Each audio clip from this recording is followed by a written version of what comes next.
యెషయా గ్రంథము 45వ అధ్యాయం మొదటి వచనం నుంచి 13వ వచనం ఉన్నటువంటి లేఖన భాగాన్ని మనం కలిసి ధ్యానిస్తాం. అయితే దీని నేపథ్యం,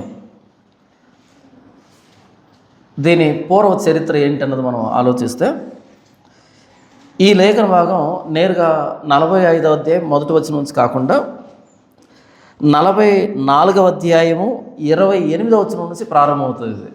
కాకపోతే ఈ అధ్యాయాన్ని వచనాల్ని విభజించిన వాళ్ళు దాన్ని పైకి వదిలిపెట్టేశారు. ఎందుకో మరి ఇది ప్రారంభం కావాల్సింది 28వ వచనం నుంచి ప్రారంభం కావాలి, అది మొదటి వచనంగా పరిగణించబడాలి.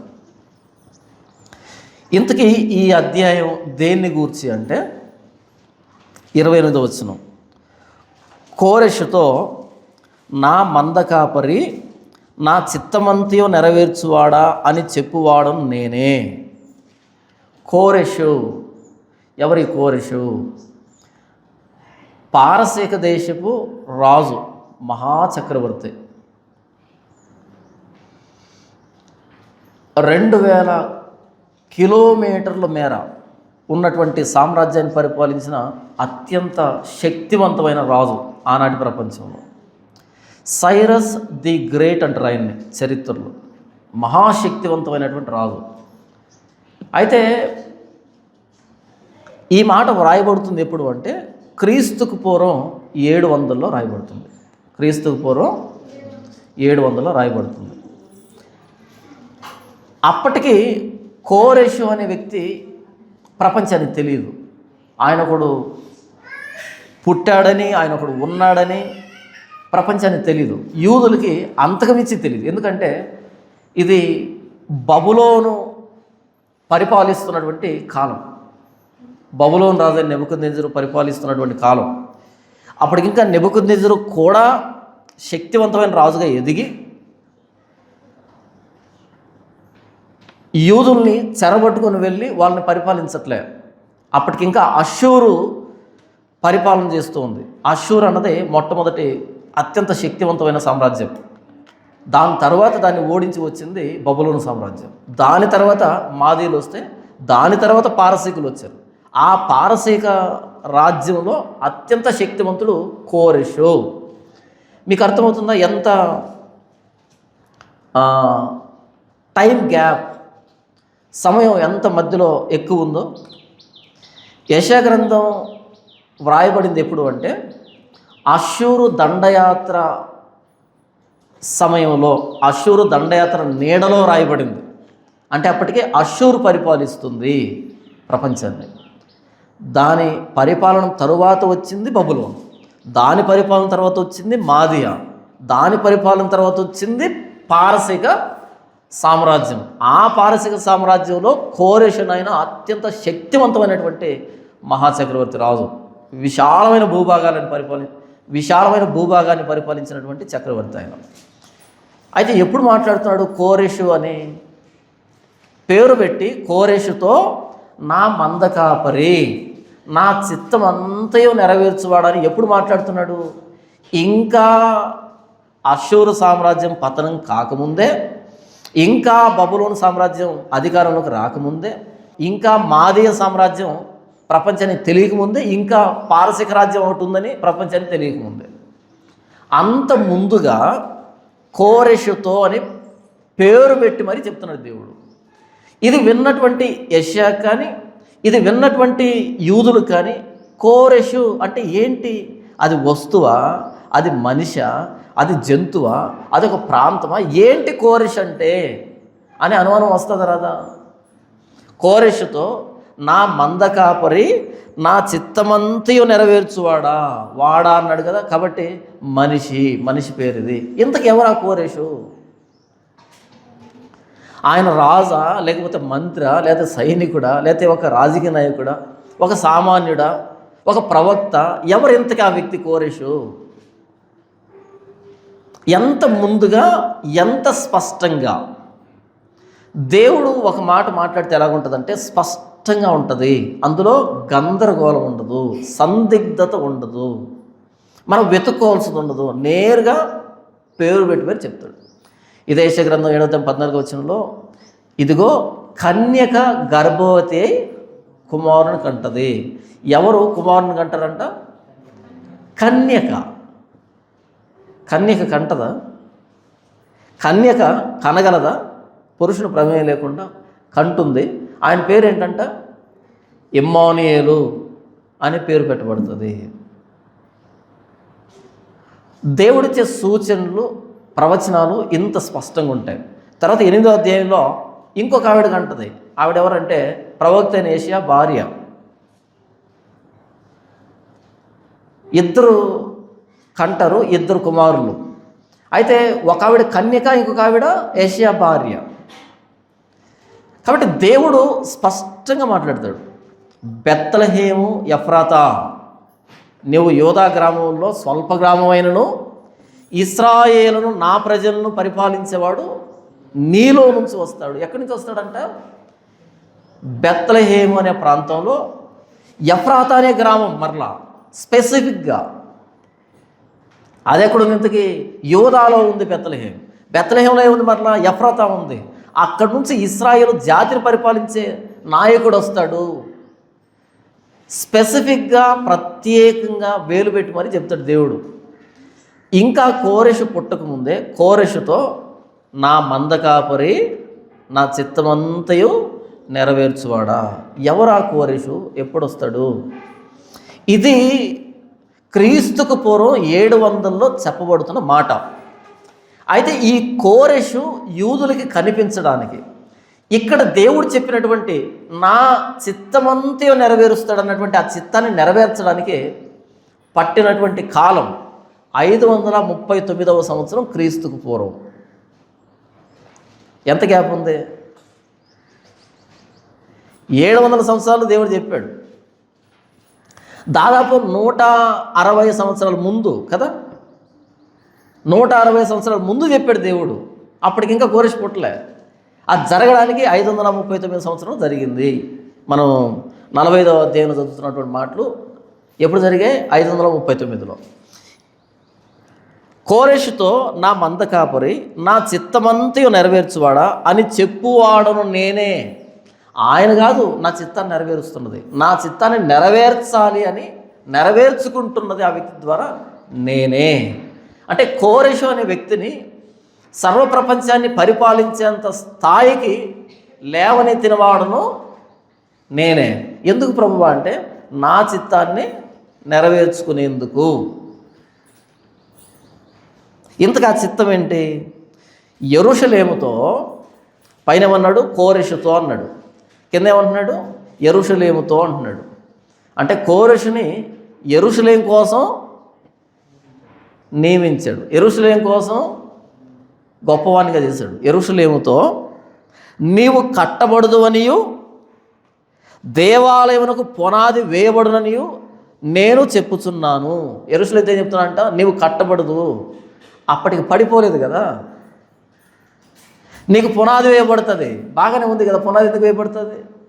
సొలొమోను అద్భుతంగా మందిరాన్ని కట్టించాడు, అత్యంత వైభవంతో వెలిగిపోతూ ఉంది. అది కట్టబడటం ఏంటి అంటే, ఈ కోరెషు ఎప్పుడు వస్తాడు? దేవాలయం పడిపోయిన తర్వాత, దాని పునాదులు పాడైపోయిన తర్వాత, మరలా ఈ పడిపోయిన దేవాలయాన్ని పూర్వపు స్థితికి లేవనెత్తడానికి, దానికి పునాది వేయడానికి కోరెషుతో దేవుడు పిలుస్తున్నాడు. నా చిత్తమంతా నెరవేర్చువాడా. 45వ అధ్యాయం 1వ వచనం. యాక్చువల్లీ ఇది 2వ వచనం ఉండాలి, దాని కంటిన్యూషన్ చూడండి. అతని పక్షమున, ఎవరి పక్షమున? కోరెషు పక్షమున. నేరుగా 45 చదివామనుకో అతడు ఎవరు ఇంతకీ అనుకుంటాం. కోరెషు పక్షమున జనములను జయించుటకు నేను అతని కుడి చేతిని పట్టుకుని ఉన్నాను. నేను రాజుల నడికట్లను విప్పెదను, ద్వారములు అతని ఎదుట వేయబడకుండా తలుపులు తీసేదను అని యెహోవా తాను అభిషేకించిన కోరెషుని గురించి సెలవిస్తున్నాడు. ఈ కోరెషుకి అధికారం ఇచ్చింది ఎవరు అంటే, అతని పక్షమున జనములను జయించుటకు నేను అతని కుడి చేతిని పట్టుకుని ఉన్నాను. మనం మన పిల్లల్ని తీసుకుని వెళ్తున్నాం అనుకో, బజారుకు కానీ లేకపోతే తిరునాళ్ళకి కానీ లేకపోతే బయటికి వెళ్తున్నాం అనుకో, ఏం చేస్తాం? వాళ్ళ కుడి చేతిని ఇలా పట్టుకుంటాం. అంతేనా? వాళ్ళ కుడి చేతిని ఇలా పట్టుకుంటాం. ఎందుకు పట్టుకుంటాము? తప్పిపోతాడేమో అని. అలా పట్టుకుని మనం ఎంత దూరం వెళ్ళినా వాడు మనతోనే వస్తూ ఉంటాడు. అలా పట్టుకుని వెళ్తూ ఉంటాం. మనం వాడి చేతిని పట్టుకున్నామంటే వాడికి మనం తోడై ఉన్నామని. అంటే ఇంత గుంపులో ఇంత గందరగోళంలో వాడికే వాడు రావట్లే, మనం పట్టుకుని వెళ్తున్నాం. అవునా కదా?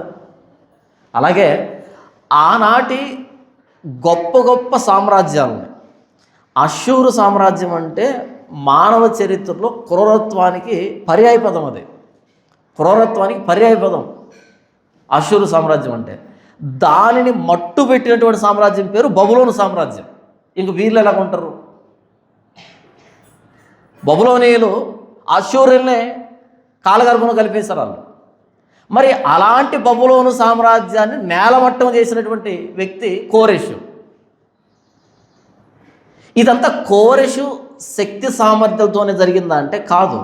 నేను అతని కుడి చేతిని పట్టుకుని ఉన్నాను అంటే కోరెషు తన యుద్ధ నైపుణ్యాన్ని ప్రదర్శించి, శక్తి సామర్థ్యాన్ని ప్రదర్శించి, తన రాజకీయ వ్యూహాలని ప్రదర్శించి గెలవట్లేదా? కాదంట. దేవుడు తన కుడి చేతిని పట్టుకొని ఏం చేస్తాడంట? అతని పక్షమున జనములను జయించుటకు నేను అతని కుడి చేతిని పట్టుకుని ఉన్నాను. నేను రాజుల నడికట్లను విప్పెదను, ద్వారములు అతని ఎదుట వేయబడకుండా తలుపులు తీసేదను. ఈయన వస్తుంటే ద్వారాలు వేయబడకుండా తలుపులు తీసిపెట్టాడంట దేవుడు. అత బలహీనమైనటువంటి రక్షణ వ్యవస్థ అవతలు ఉండేటట్టుగా చూశాడు. రాజుల నడికట్లను విప్పేశాడు. నడికట్లు అంటే ఏంటి? యుద్ధానికి వెళ్ళే ముందు నడికట్టు కట్టుకొని వెళ్తారు. మనం బెల్ట్ ఎలా వేసుకుంటామో ఒక పనికి వెళ్ళేటప్పుడు అలా నడికట్టు కట్టుకొని యుద్ధానికి వెళ్ళేటువంటి వాళ్ళు నడికట్లు దేవుడు విప్పేశాడంట. యుద్ధానికి ప్రిపేర్డ్గా లేరు వాళ్ళు. ఎప్పుడైతే వాళ్ళు యుద్ధానికి రెడీగా లేనటువంటి టైం ఉందో, సిద్ధంగా లేనటువంటి సమయం ఉందో, ఆ సమయంలో ఈ వ్యక్తి చేతిని పట్టుకొని వెళ్ళి వాళ్ళని అప్పగించాడు. వాళ్ళు లోబడుతూ వచ్చారు. రాజ్యాలు సాగిలపడుతూ వచ్చాయి కోరెషుకి. ఎందుకు ఇదంతా జరుగుతుంది? నా చిత్తం నెరవేరాలి అంటే ఈ వ్యక్తిని సింహాసనం మీద తీసుకొని రావాలి, ప్రపంచాన్ని వ్యక్తికి లోపరచాలి. అంటే ప్రస్తుతం ప్రపంచంలో ఈ దేశం వెళ్ళి ఆ దేశం మీద యుద్ధం చేయడము, ఆ దేశం వెళ్ళి ఈ దేశం మీద యుద్ధం చేయడము మనం చూస్తున్నాం కదా. మిడిల్ ఈస్ట్లో ఇప్పుడు జరుగుతున్నటువంటి గందరగోళం అంతా, మొత్తం మిడిల్ ఈస్ట్ అంతా ఉడికిపోతూ ఉంది. ఆ సెగ మనకు కూడా తగులుతూ ఉంది. మొన్న గ్యాస్ సిలిండర్లు బంద్ చేసేటప్పటికి మొత్తం ఎక్కడెక్కడ హోటల్స్ అన్నీ ఖాళీ అయిపోయాయి. హోటల్స్ అన్నీ మూసేసుకున్నారు, సిలిండర్లు ఆపేశారు. ఎంత అవస్థపడ్డాం. మిడిల్ ఈస్ట్లో యుద్ధం జరుగుతుంది. నేను అనుకున్న మనసులో కొట్టు అని మన ఇజ్రాయెల్ ఒకటే అటే ఇటే అనుకున్నాను మనసులో. అది ఎప్పుడైతే వచ్చి సిలిండర్ మీద పడిందో అప్పుడు అర్థమైంది నాకు, ఓరే నాయన వాళ్ళు కొట్టుకుంటే వచ్చి మన్నెత్తిన పడుతుంది. అప్పుడు ఎందుకు యుద్ధం అవసరమా అనిపించింది. వీడు ఒక మిసైల్ తీసి వాడి మీద వేసి, వాడు ఒక మిసైల్ తీసి వీడి మీద వేస్తుంటే భలే తమాషాగా అనిపించింది. ఏదో దీపావళికి రాకెట్లు పోయినట్టుగా చూస్తూ ఉండే. ఎప్పుడైతే ఆ మిసైల్ ఒకటి వచ్చి మన వంటగదిలో పడిందో సిలిండర్ మీద, అప్పుడు అర్థమైంది ఇది చాలా డేంజర్ అని. అక్కడి నుంచి ఒక మిసైల్ వచ్చి ఎప్పుడైతే పెట్రోల్ బంక్ మీద పడిందో కార్లు ఎక్కడెక్కడ ఆగిపోయి అప్పుడు అర్థమైంది చాలా కష్టం. చూస్తూ ఉన్నాడు దగ్గరలో మన టొమాటోల మీద పడుతుంది, ఉల్లిగడ్డల మీద పడుతుంది, మన నిత్యావసర సరుకుల మీద పడుతుంది. రేట్లు అమాంతం ఆకాశానికి వెళ్ళిపోతాయి. మొత్తం 100 రూపాయలు కాస్త 500 అవుతుంది. అవునా? అవుతుంది కదా. ఏం జరుగుతుంది మనకు తెలియదు. మొత్తానికి మిడిల్ ఈస్ట్ ఉడికిపోతుంది, తగలబడిపోతుంది. ఎందుకు? దీని వెనకాల ఎవరు ఉంటారు? ఏం జరుగుతుంది అంటే ఒక రాజ్యం ఇంకొక రాజ్యం మీద దాడి చేస్తున్నది. నాకు అర్థం కాకపోవచ్చు, మనకు అర్థం కాకపోవచ్చు. జియో పాలిటిక్స్ని దగ్గరగా చూస్తున్న వాళ్ళకి అంతుపట్టకపోవచ్చు. దీనంతటి మీద ఉండి పర్యవేక్షిస్తున్న ఆయన ఒక ఆయన ఉన్నాడు, మన దేవుడు. ఆయన సైన్యములకు అధిపతియగు యెహోవా. ఎవరి చేతిని పట్టుకొని ఎలా నడిపించుకుంటూ వెళ్ళాలో, ఎవరి చేతిని పట్టుకుని వెళ్ళి గద్దె మీద ఎక్కించాలనో ఆయనకు ఒక ప్రణాళిక ఉంది. ఏ రాజ్యాన్ని ఎవరికి అప్పగించాలనో ఆయనకు ఒక ప్రణాళిక ఉంది. కోరెషుతో నా మంద కాపరి, నా చిత్తమంతయు నెరవేర్చువాడా. మనకు గందరగోళంగా అనిపించవచ్చు ఈ జియో పాలిటిక్స్ చూస్తున్నప్పుడు. కానీ దేవుడు తన చిత్తాన్ని నెరవేర్చుకుంటున్నాడు అన్నదే ఈ యెషయా గ్రంథం 45వ అధ్యాయం మనకు అర్థం కావాలి. అంటే ప్రపంచం ఎంత గందరగోళంగా వెళ్తున్నా దేవుడు తన చిత్తాన్ని నెరవేరుస్తున్నాడు. దేవుని చిత్తం నెరవేర్చబడుతుంది. మనం ఎంత గందరగోళమైన చేయొచ్చు పరిస్థితిని, ఆయన తెలియకుండా కాదు. కోరెష్ అనుకుంటున్నాడు రాజ్యాలని నాకు సాగిలు పడుతున్నాయని. పైన దేవుడు అనుకుంటున్నాడు కొన్ని వందల సంవత్సరాల క్రితం నేను నియమించాను, నువ్వు వెళ్తుంటే రాజ్యాలు వాటి ద్వారాలను తెరుస్తున్నాయి కదా, ఇది నిన్ను చూసి కాదు, నీ కుడి చేతిని పట్టుకుని ఉన్న నన్ను చూసే. రాజులు ఓడిపోతున్నారు నిన్ను చూసి కాదు, నన్ను చూసే. ఎందుకంటే నాకు ఒక చిత్తం ఉంది, దాన్ని నీ చేత నెరవేర్చాలి అని అనుకుంటున్నా. అది విషయం. అందుకు నీకు అధికారాన్ని ఇచ్చాను.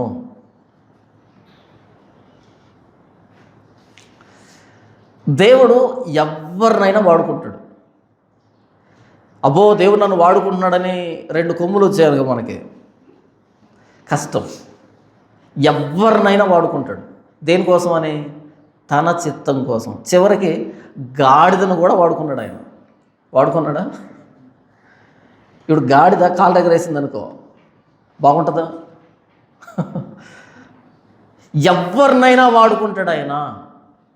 కోరెషుతో, ఇంత కోరెష్ ఎవరు చూడండి, అతని పక్షమున జనములను జయించుటకు నేను అతని కుడి చేతిని పట్టుకుని ఉన్నాను, నేను రాజుల నడికట్లను విప్పేదను, ద్వారములు అతని ఎదుట వేయబడకుండా తలుపులు తీసివేసేదను అని యెహోవా తాను అభిషేకించిన కోరెషును గురించి సెలవిచ్చుతున్నాడు. తాను అభిషేకించిన, అనాయింటెడ్ అని ఉంటుంది అక్కడ. క్రీస్తు అంటే అర్థం ఏమని? అభిషిక్తుడు, అనాయింటెడ్. కోరెషును దేవుడు ఏం చేశాడంట అంటే అక్కడ క్రీస్తుని పెట్టచ్చా? యెహోవా కోరెషును క్రీస్తుగా నియమించాడు అని పెట్టచ్చా? అక్కడ పెట్టకూడదా? క్రీస్తు అంటే అర్థమేమని? అభిషిక్తుడు. అభిషిక్తుడు అంటే అభిషేకించబడిన వాడు. ఎవరు అభిషేకించారు? దేవుడు అభిషేకించాడు కదా, అంతే కదా క్రీస్తు అంటే. ఇప్పుడు కోరెషును దేవుడు ఏం చేశాడంట? అభిషేకించాడంట. అంటే కోరెషును క్రీస్తుగా నియమించాడు 539లో యూదులకి అని చెప్పొచ్చా? చెప్పకూడదా? చెప్పొచ్చా? చెప్పకూడదా? ఎందుకని? అమ్మో, క్రీస్తు అనే పదం పెట్టొచ్చా కోరెషుకి కదా? క్రీస్తు అంటే అభిషిక్తుడు అని.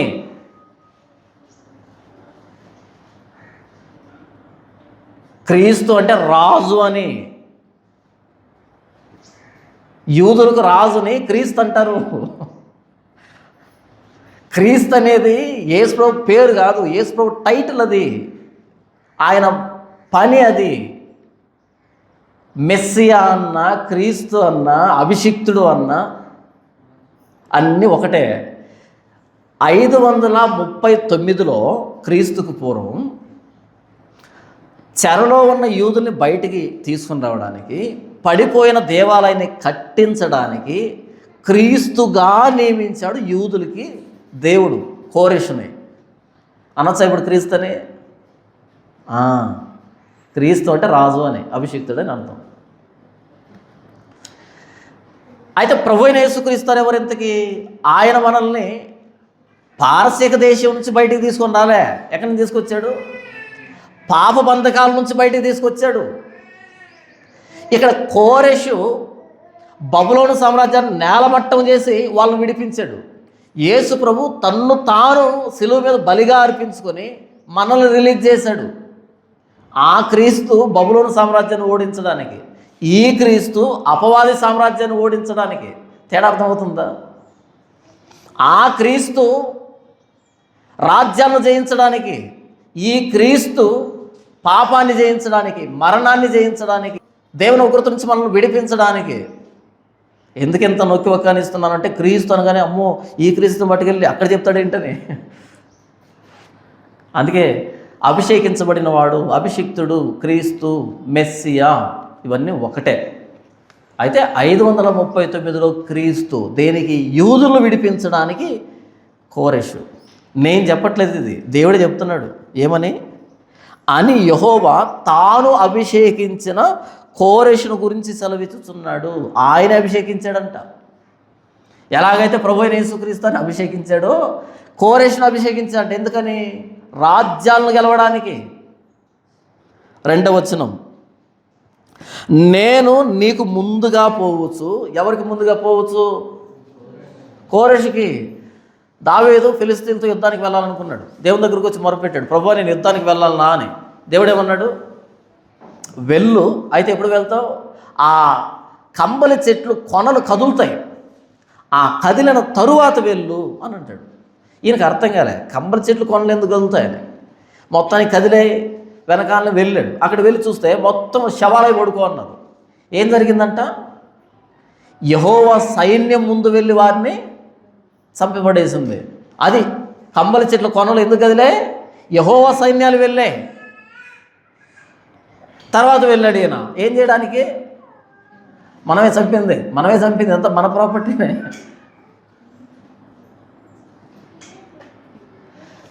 నేను నీకు ముందుగా పోవచ్చు. దేవుడు మనకు ముందుగా వెళ్ళాడు అనుకో, పరిస్థితి ఎలా ఉంటుంది? యుద్ధం మనం చేయాల్సిన అక్కర్లేదు. యుద్ధం ఆయన చేసేస్తాడు. మనం వెనకాలనే వెళ్ళి ఫోటోలు తీసుకుంటే సరిపోతుంది, ఇది మనమే చేసిందని. యుద్ధం అయింది, క్రెడిట్ మంది. నేను నీకు ముందుగా పోవచ్చు, మెట్టగా ఉన్న స్థలములను సరాలం చేస్తాను. ఓ కోరెషు, నేను నీకు ముందుగా వెళ్తాను, మెట్టగా ఉన్న స్థలాలని సరాలం చేస్తాను. నువ్వు కష్టపడొద్దు, ఎక్కొద్దు, ప్రయాసపడద్దు. నేను ముందుగా వెళ్ళి నేను సరాలం చేస్తాను, అంత చదువును చేస్తాను. ఎలాగైతే ఒక సీఎం వచ్చేటప్పుడు రోడ్లన్నీ నీట్గా తయారవుతాయో, అసలు గతుకులుండో, వంకర టింకర ఉండదు, మొత్తం నున్నగా సాఫీగా ఎన్ని లైన్లు కొడతారో, ఏమి హంగామా చేస్తారో, పెళ్లి కూతుర్లకి తయారు చేస్తారు కదా రోడ్లన్నింటినీ. ఎందుకని? అన్ని సంవత్సరాలు కాంట్రాక్ట్ పేరుతో మింగినటువంటి డబ్బంతా కక్కిస్తాడు ఏదైనా తేడా వస్తే. అందుకని పాటలన్నీ. పోనీ ఆయన ఆ రోడ్లో వస్తాడు, అలే పైనుంచి డబ్బ దిగుతాడు కింద. మరలా అక్కడి నుంచి దిగేదానికి ఇక్కడ ఎందుకు, పైనుంచి చూస్తాడేమో అని. సరే, సీఎం వస్తున్నాడంటే అక్కడ ఉండేటువంటి కాంట్రాక్టర్లు, లోకల్ పాలిటీషియన్స్ అంతా కలిపి మరమ్మతులు చేశారంటే అర్థం ఉంది, ఎందుకంటే ఆయన పెద్దోడు కాబట్టి. మరి కోరెషు దేవుడి కంటే గొప్పోడా? కోరెషు వస్తుంటే దేవుడేంటి మెట్టగా ఉన్న స్థలాన్ని సరళం చేయడం?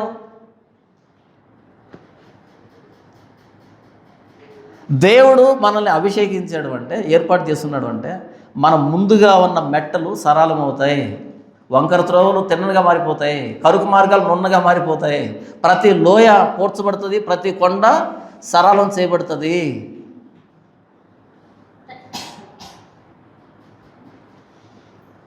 మనం కష్టపడనక్కర్లే, ఆయనే మొత్తం ప్రిపేర్ చేస్తాడు. జస్ట్ మనం సీన్లో నిలబడితే చాలు, అంతే. మనం చరిత్ర చదివినప్పుడు ఇదే మనకు అర్థమవుతుంది.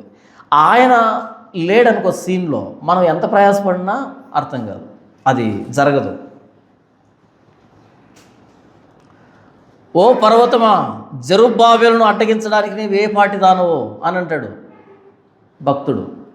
జెరుబ్బాబెలు అంటే యూదుల్ని తీసుకుని వచ్చినటువంటి జెరుబ్బాబెలు ఎదుట, ఓ పర్వతమా నీవు ఏ పాటి దానివే? జెరుబ్బాబెలును అడ్డగిస్తావా? మందిరాన్ని కట్టకుండా, యూదులను తీసుకుని పోకుండా? పర్వతాల లాంటి సమస్యలు ఎదురుగా రావచ్చు, కానీ జెరుబ్బాబెలు వెనకాల ఉన్నది ఎవరు? దేవుడు. ఆయన ఎదురుగా ఉన్నటువంటి పర్వతాన్ని తీసివేస్తాడు, కోరెషు ఎదురుగా ఉన్న పర్వతాలను తీసేస్తాడు, మెట్ట ప్రాంతాలు తీసేస్తాడు. మన ముందు ప్రభువు నడిస్తే ప్రభువు సరళం చేసుకుంటూ పోతాడు, మనం సాఫీగా నడుచుకుని వెళ్ళొచ్చు. ఆయన లేడనుకో, ప్రతి పర్వతం మనకు కష్టం అయిపోతుంది, ప్రతి మెట్ట మనకు ఇబ్బంది అయిపోతుంది. నేను నీకు ముందుగా పోవచ్చు, మెట్టగా ఉన్న స్థలమును సరళం చేసేదను, ఇత్తడి తలుపులను పగలగొట్టేదను, ఇనుప గడియలను విడగొట్టేదను. ఇత్తడి తలుపులను ఏం చేస్తాడంట? పగలగొడతాడంట. ఇనుప గడియలను విడగొట్టేస్తాడంట. మొత్తం యుద్ధమేనే చేస్తున్నాడు రాజ్యాలతో. పేరు పెట్టి నిన్ను పిలిచిన ఇశ్రాయేలు దేవుడినైన యెహోవాను నేనే అని నీవు తెలుసుకున్నట్లు అంధకార స్థలములో ఉంచబడిన నిధులను, రహస్య స్థలంలోని మరుగైన ధనమును నీకు ఇచ్చేదను. ఏంటంట, నేను నిన్ను పేరు పెట్టి పిలిచాను. ఎప్పుడు? 700 సంవత్సరంలో క్రీస్తుకు పూర్వం అప్పుడు పేరు పెట్టి పిలిచాడు. ఇది 539 ఈ మాట నెరవేరేదానికి. అంత ముందుగా నేను నిన్ను పేరు పెట్టి పిలిచాను అంటే కోరెషు అని పేరు పెట్టింది ఆయన చూసి పెట్టలేదా? వాళ్ళ తల్లిదండ్రులు. దేవుడు ఎప్పుడో పేరు పెట్టేశాడు. మనకు బాప్తిస్మిచ్చే యోహాను ఉన్నాడు, ఆయనకు ఓ రోజు వచ్చింది, పేరు పెట్టే రోజు వచ్చింది. వాళ్ళ తల్లి దగ్గరికి వెళ్ళి ఏం పేరు పెడదాం అని అంటే ఆవిడేం చెప్పింది, యోహాను అని పేరు పెట్టండి. అదేంటమ్మా, వాళ్ళ నాన్న పేరు జకరియా, మీ బంధువుల్లో యోహాన్ అని పేరు లేదు, తెలిసిన వాళ్ళు ఎవరి పేరు యోహాన్ కాదు, ఈయన పేరు యోహాన్ ఎందుకు, నువ్వు కాస్త ఆయన అడుగుతాం. ఆయన దగ్గరకు వచ్చి ఏం పేరు అని అంటే ఆయన సైగలు చేస్తున్నాడు, అర్థం కాలేదు. కానీ ఒక పలక తీసుకున్నాడు, రా పలక తీసుకొచ్చిన తర్వాత ఇచ్చి రాయంటే యోహాను అని రాశాడు. ఈవిడికి ఎలా తెలుసు యోహాన్ అని? ఈయన చెప్పలేదు కదా. వచ్చినప్పటి నుంచి మోగోడు, ఆ మందిరం నుంచి వచ్చినప్పటి నుంచి మోగోడు చెప్పలేదు యోహాన్ అని. ఈవిడికి ఎలా తెలుసు? దేవుడు పలికించాడు. ఎప్పుడైతే యోహాన్ అని పేరు పెట్టారో అప్పుడు నాలుక సడలింది, నోరు మరలా పెగిలింది, మాట్లాడడం ప్రారంభించాడు, దేవుని స్తుతించడం ప్రారంభించాడు. ఇది దేవదూత చెప్పిన పేరు, నమ్మలే. కాబట్టి కోరెషు అనే పేరుని ఆయన పిలిచినవాడు కొన్ని వందల సంవత్సరాల క్రితం. తల్లిదండ్రులకి ఈ పేరు పెట్టాలి అనిపించి పెట్టలే, దేవుడు వారి నోట పెట్టించాడు. ఎందుకంటే ఆ పేరు పెడితేనే యూదుల డాక్యుమెంట్లో ఉండేటువంటి గ్రంథంలో ఉండేటువంటి కోరెషు అనే దానికి మ్యాచ్ కావాలి, యూదులు గుర్తుపట్టాలి. ఈయనే మెస్సియా, ఈయనే క్రీస్తు, మమ్మల్ని విడిపించే క్రీస్తు ఈయనే అని 539లో అర్థం కావాలంటే అదే పేరు పెట్టాలి. చాలామంది బాప్తిసం ఇచ్చిన తర్వాత అన్న మాకు కొత్త పేరు పెట్టన్నా అని అడుగుతారు. నేను చాలా మట్టుకు బాప్తిసం ఇచ్చిన తర్వాత పేరు పెట్టను, నాకంత ఇంట్రెస్ట్ ఉండదు, నాకు దాని మీద ఏముండదు. బాప్తిసం ఇవ్వడం వరకే, పేరు పెట్టను నేను. ఒకసారి ఒక పాస్టర్కి నాకు ఒక చిన్న వాదం అయింది. బాప్తిసం ఇచ్చిన తర్వాత పేరు పెట్టాలి అని ఆయన, కంపల్షన్ కాదు, ఇష్టమంటే పెట్టుకోవచ్చు లేకపోతే లేదని నేను. లేదు పెట్టాల్సిందే, కాదు కంపల్షన్ లేదని నేను. మొత్తానికి ఆయన ఇక్కడ తీసుకొచ్చాను నన్ను. చూడు యెషయా గ్రంథం 45:3 ఏం రాయబడింది అక్కడ? పేరు పెట్టి నిన్ను పిలిచిన ఇశ్రాయేలు దేవుడైన యెహోవాను నేనే. మన దేవుడు ఎవరంట? పేరు పెట్టి పిలిచే దేవుడు అంట. ఏ సుబ్బారెడ్డి అనేది పేరు కాదు, కాదా? వెంకటరావు అనేది పేరు కాదు, కాదా? వెంకటేశ్వర్లు అనేది పేరు కాదా? ఎల్లయ్య పేరు కాదు, అది బైబిల్లో పేరు అయి ఉండాలన్నా. పేరు అనేది మన గుర్తింపు కోసం అంతే. ఒరే అంటే బాగోదు కాబట్టి ఏదో పేరు పెడితే మనం పలకడానికి, అది ఈ పేరే ఉండాల్సిన అక్కర్లే. మన దేవుడు అంట పేరు పెట్టి పిలిచే దేవుడు అంట. మరైతే నా దగ్గరికి ఎందుకు వచ్చే పేరు పెట్టమని ఆయన పిలుస్తాడు కదా. అదేదో నాకు కూడా చెప్తే పోలే, నేను కూడా పిలుస్తాను. పనికి రాని లాజికల్ అంటారు వీటిని. ఇప్పుడు మన దేవుడు పేరు పెట్టి పిలిచే దేవుడు అయితే బాప్తిసం నుంచి లేవగానే పైనుంచి ఒరే అబ్రహాము అనాలి అంటాడా? ఒరే ఇస్సాకు అనాలి అంటాడా? అనడు. ఎవరిని పేరు పెట్టి పిలిచాడు అది ప్రశ్న. నీకు బైబిల్లో ఒకటి దొరికిందని పేరు కోసం నిన్ను పేరు పెట్టి పిలుస్తానంటే ఆ పేరు నీదిగా స్వామి, అది బాప్తిసం తొట్టులోంచి లేచినప్పుడు వచ్చే పేరు కదా. అది కొన్ని వందల సంవత్సరాల క్రితం యెరూషలేమును మరలా పునరుద్ధరించేటువంటి వ్యక్తి పేరు అది, దేవుడు పెట్టిన పేరు అది. మన గురించి మాట్లాడుతుంది కాదు అది. నీకు ఇష్టం ఉంటే పేరు చెప్పు, దాని గురించి మాట్లాడుకుందాం. దానికి ఎందుకు ఇక్కడ రెఫరెన్సు? అంతే కదా.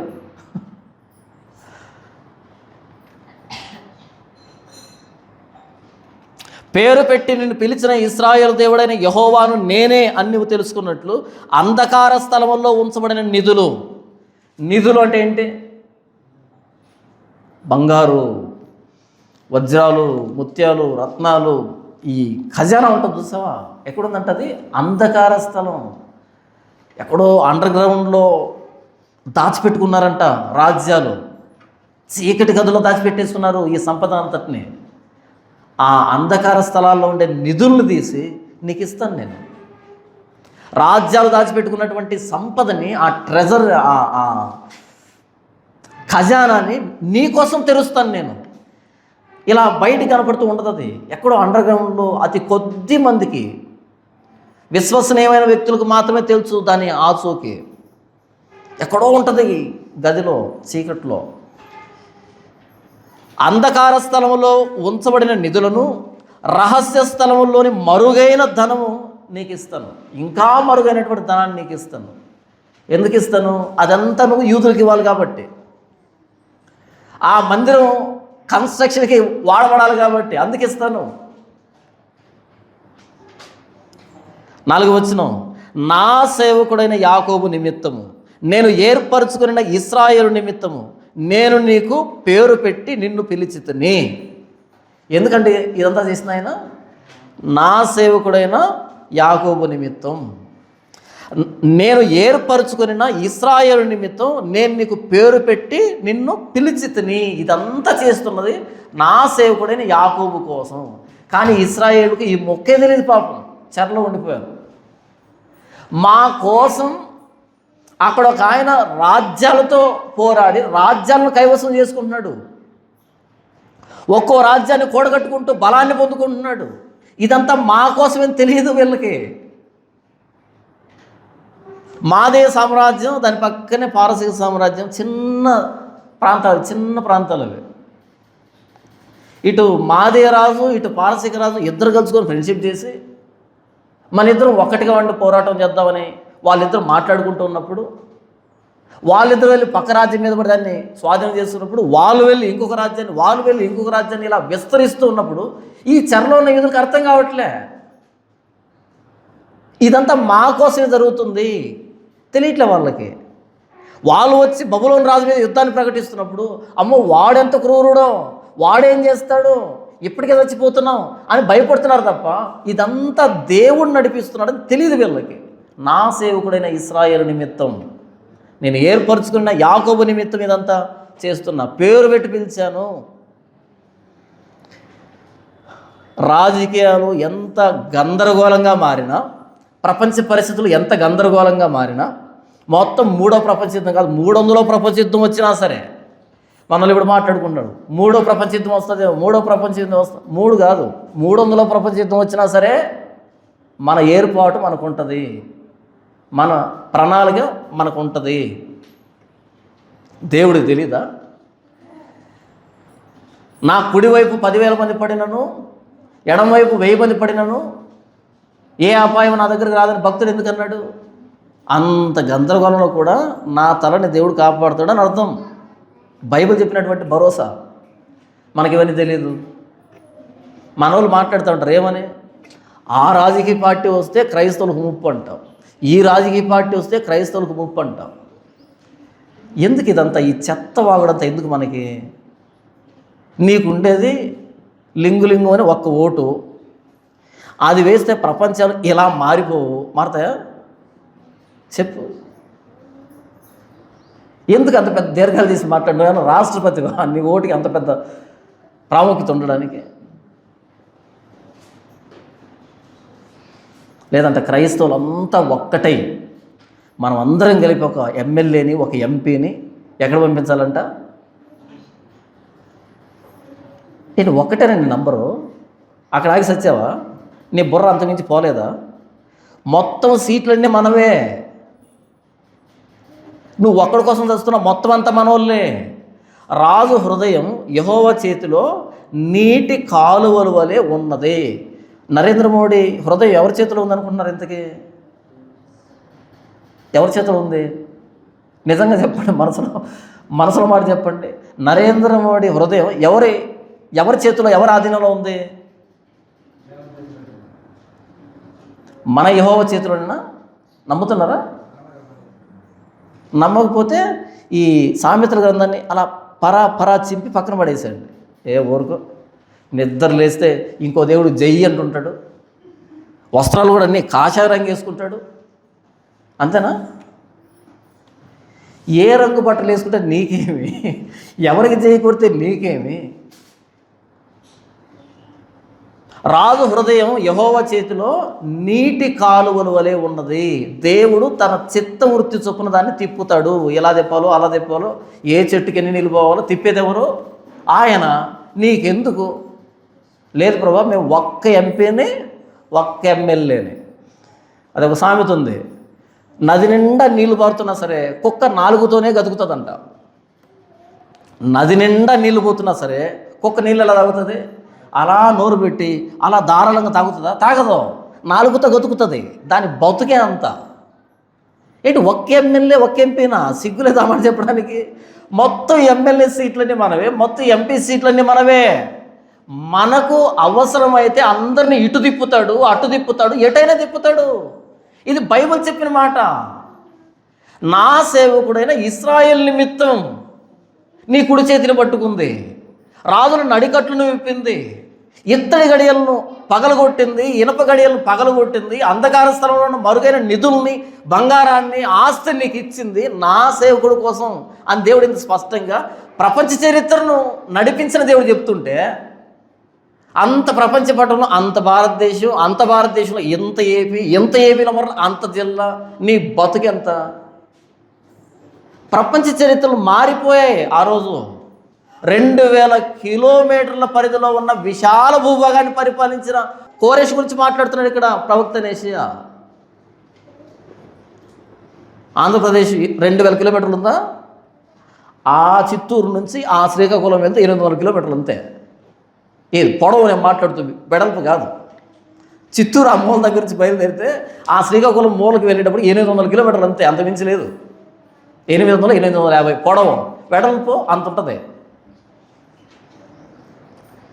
అది కాదు బైబిల్ చెప్తుంది, 2000 కిలోమీటర్ల భూభాగాన్ని పరిపాలించాడు. ఎంత పెద్దదై ఉంటుంది అది. ఆ కోరెషుతో దేవుడు అంటున్నాడు, నా సేవకుడైన ఇశ్రాయేలు నిమిత్తం ఇదంతా నేను చేసింది. యూదా ఎంత ఉంటుంది? అంత ఉంటుంది. యూదయ పరిమాణం తెలుసా మీకు? ఇటు 50, ఇటు 150 అంతే. ఇటు 50 వెడల్పు, పొడవు 150. ఈ 50 × 150 కోసం 2000 కిలోమీటర్ల విస్తీర్ణంలో ఉండేటువంటి రాజ్యాన్ని వాడుకున్నాడంట. ఆ దేవుణ్ణి మనం పెట్టుకొని ఏం మాట్లాడుకుంటాం? ఆ పార్టీ వస్తే క్రైస్తవులు ఇదంటది, ఈ పార్టీ వస్తే క్రైస్తవులు ఇదంటది. ఏ పార్టీ ఏమనలేదు, ఏ రాజకీయ నాయకుడు ఏం చేయలేడు. నీరో చక్రవర్తి లాంటి నియంత్రణను చూసింది క్రైస్తవ్యం. ఇప్పుడున్న రాజకీయ నాయకులకి నీరో చక్రవర్తి ఎవరో తెలియదు చాలా మట్టుకు. ఒకవేళ తెలుసుంటే పేరు తెలిసి ఉండాలి, అంతమించి తెలిసి ఉండదు. రోమును పరిపాలించాడని ఒక పేరు తెలిసి ఉంటుంది తప్ప అంతమించి తెలిసి ఉండదు. మనకు తెలుసు నీరో చక్రవర్తి ఎవరో, ఎంత నియంతో. అలాంటి వాళ్ళంతా కాలగర్భంలో కలిసిపోయారు. ఇప్పుడు మనం ఎందుకు భయపడ్డాం? ఎందుకు చెప్తున్నా ఇదంతా? పాలిటిక్స్ ఎలా మారినా, అంతర్జాతీయ రాజకీయాలు ఎలా మారినా, లోకల్ రాజకీయాలు ఎలా మారినా, రాజ్యాలు ఏ రాజ్యం మీద ఏ దాడి చేసుకున్నా, ఎన్ని యుద్ధాలు వచ్చినా, ఎన్ని ప్రపంచ యుద్ధాలు వచ్చినా, అన్నీ కలగలిపి మన క్షేమం కోసమే, మన పునాదులు కట్టబడ్డానికే, మన దేవాలయం నిలవబడ్డానికే, మనకు విడుదల రావడానికే అన్నీ జరుగుతున్నాయి అని యెషయా గ్రంథం 45వ అధ్యాయం చెప్తుంది. దాని సారాంశం అదే రాయబడుతుంది చూడండి. నా సేవకుడైన యాకోబు నిమిత్తము, నేను ఏర్పరచుకున్న ఇశ్రాయేలు నిమిత్తము నేను నీకు పేరు పెట్టి నిన్ను పిలిచి తిని, నీవు నన్ను ఎరుగకుండినప్పటికీ నీకు బిరుదులు ఇచ్చి తిని. ఇంత కోరెషుకు తెలుసా దేవుడెవరో? సైన్యములకు అధిపతి యెహోవా ఎవరో తెలుసా? తెలీదు. నీవు నన్ను ఎరుగకుండినప్పటికీ అంటే ఆయన తెలియకుండానే ఆయన ద్వారా ఇన్ని జరిగిస్తున్నాడు. నేనెవరో నీకు తెలియకపోయినా సరే నేనే నీకు అధికారం ఇచ్చి నడిపిస్తున్నది. కోరెషు ఈ యుద్ధ విజయాలన్నింటిని పట్టుకొని వెళ్ళి మార్దూక్ అనేటువంటి దేవుడికి అర్పిస్తున్నాడు. ఓ మార్దూక్, నువ్వు నన్ను గెలిపిస్తున్నావు, థ్యాంక్ యూ అని. గెలిపిస్తుంది ఎవరు? మార్దూక్ కాదు, సైన్యములకు అధిపతిని యెహోవా, నీవు నన్ను ఎరుగకుండినప్పటికీ నేను నీకు బిరుదులు ఇచ్చాను. నీ కీర్తి ప్రతిష్టలని ఆకాశం ఎత్తు గణపరిచాను, నీవు నన్ను ఎరుక్కుండినప్పటికీ. అంటే యూదులకి రక్షణ యూదులు ఊహించని రీతిలో వచ్చింది. ఎక్కడి నుంచి అయితే రక్షణ రాదనుకుంటున్నారో అక్కడే రక్షణ ఏర్పాటు చేశాడు ఆయన. ఇదే అంటాడు మొర్దెకై ఎస్తేరుతో, ఓ ఎస్తేరు, ఈ సమయం కోసమే నీవు రాణిగా నియమించబడ్డావేమో ఒకసారి జ్ఞాపకం చేసుకో. ఈ సమయం కోసమే. ఒకవేళ నువ్వు ఈ సమయంలో మౌనంగా ఉన్నా సరే యూదులకి ఇంకొక దగ్గర నుంచి సహాయం వస్తుంది. తెలియదు ఎక్కడి నుంచి వస్తుందో, కానీ సహాయం అయితే వస్తుంది, గ్యారంటీ అది. ఎందుకని? ఆ యూదుల కోసం ప్రపంచ చరిత్రను మార్చిన వాడు ఆయన. ఎందుకు నశిస్తారు వాళ్ళు? ఎందుకు నాశనం అవుతారు వాళ్ళు? నాశనం గారు.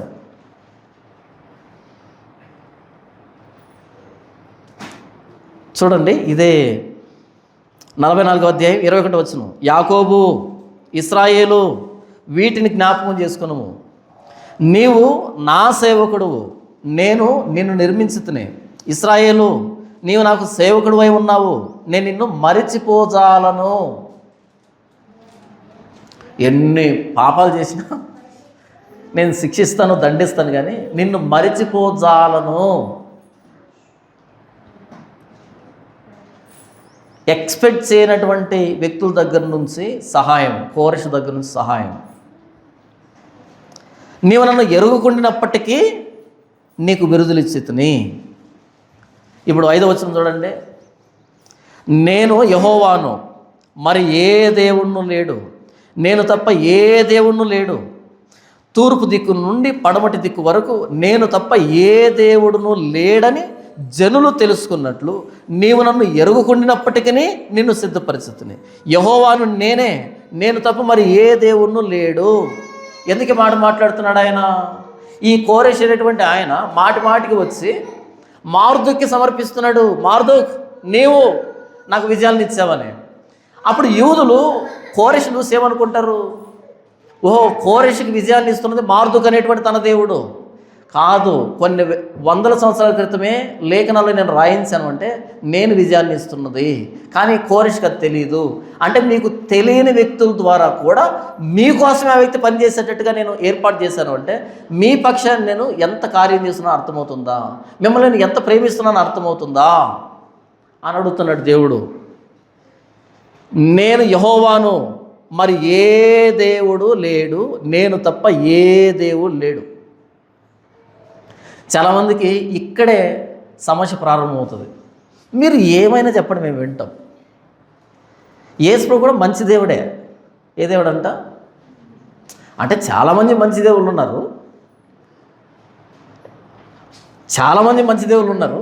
యేసు ప్రభు కూడా మంచి దేవుడే. జోక్ బాగుందా బాగాలేదా? యేసు ప్రభు కూడా మంచి దేవుడే, మేము కాదనట్లేదు. ఒరే సామి, దేవుడు అంటేనే మంచోడు, మరలా మంచి దేవుడు ఏంటి దరిద్రం కాకపోతే? మనోళ్ళు అంటూ ఉంటారు,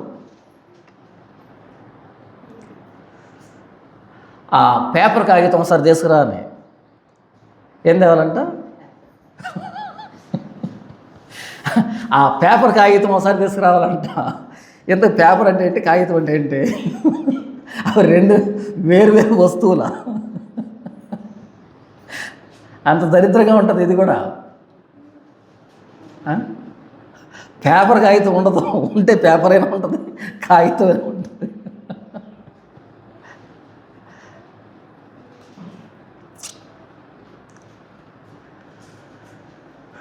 మంచి దేవుడు అనే పదం తప్పు.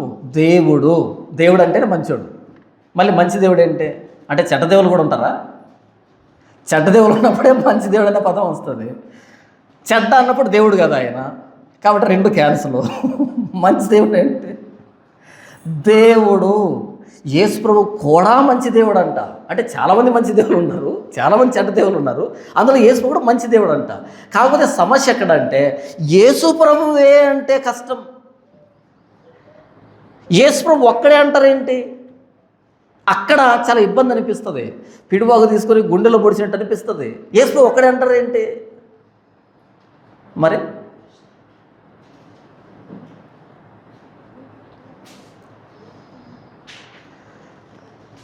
మొన్న రీసెంట్గా ఒక షార్ట్ చూశాను నేను యూట్యూబ్లో.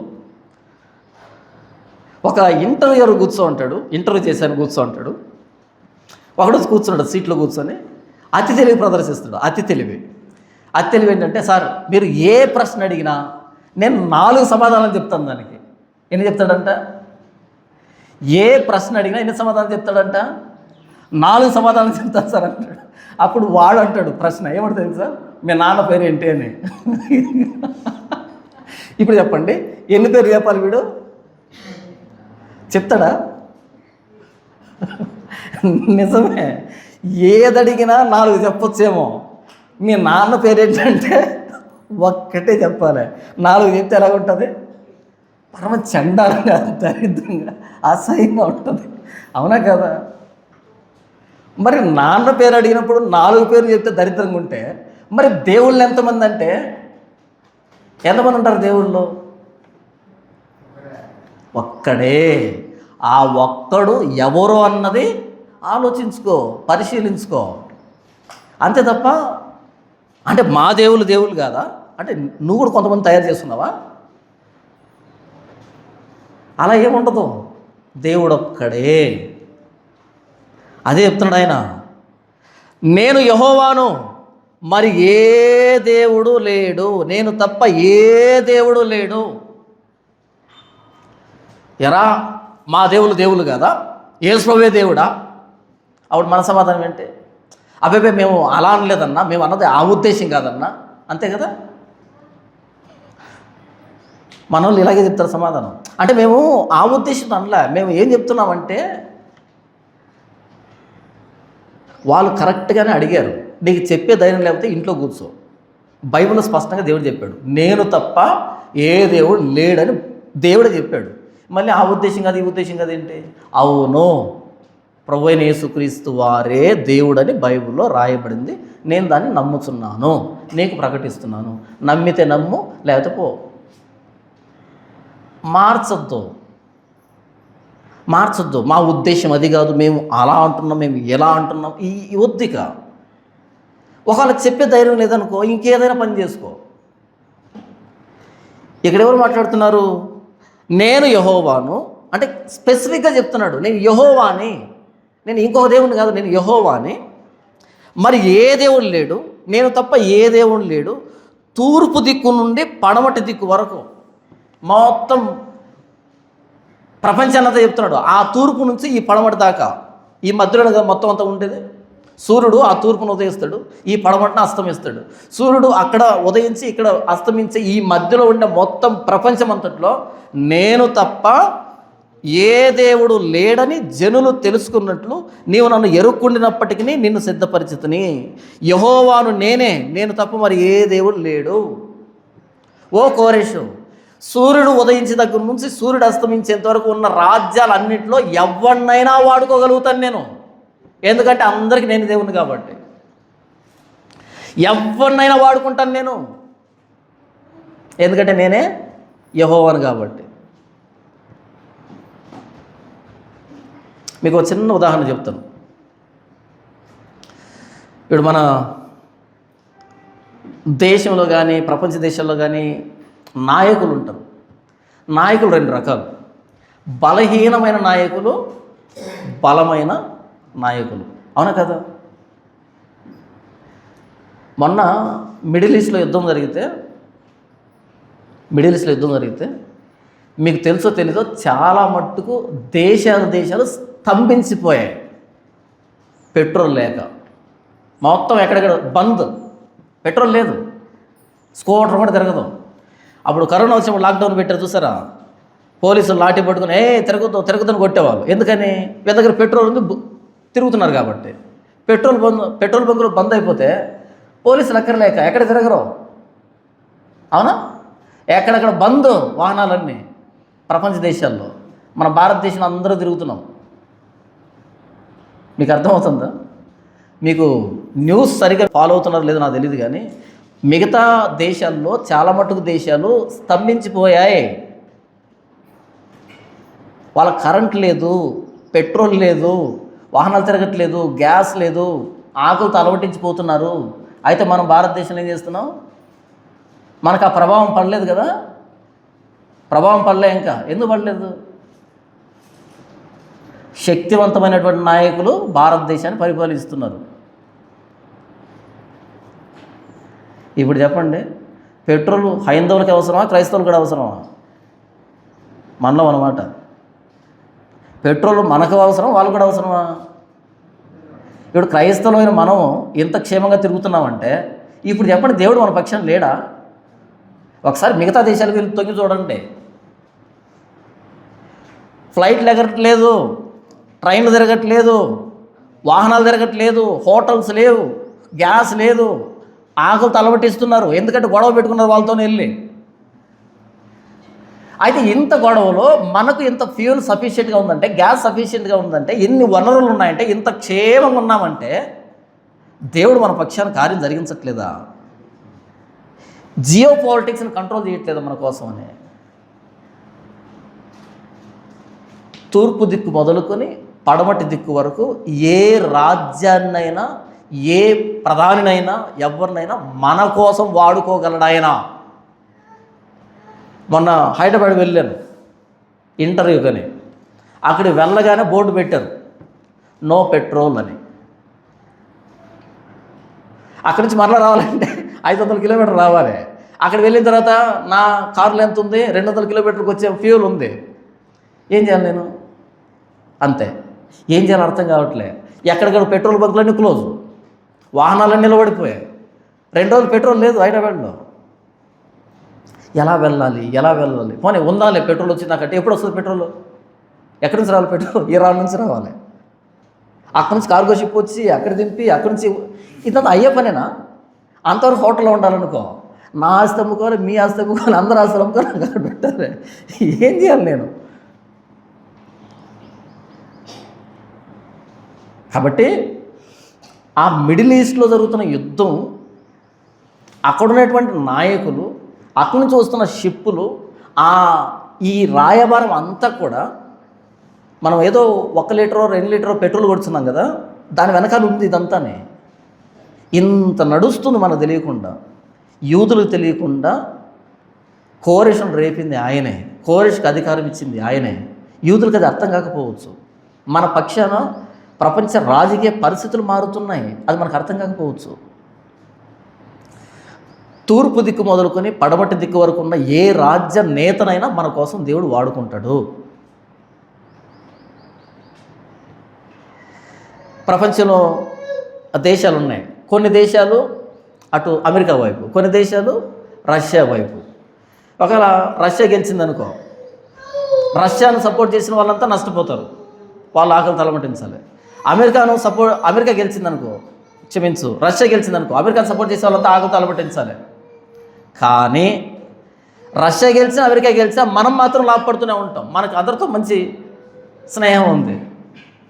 అంటే దీని వెనకాల ఎంత పెద్ద ప్లాన్ ఉందన్నది మనకు కూర్చొని ఆలోచించగానే అర్థం కాదు.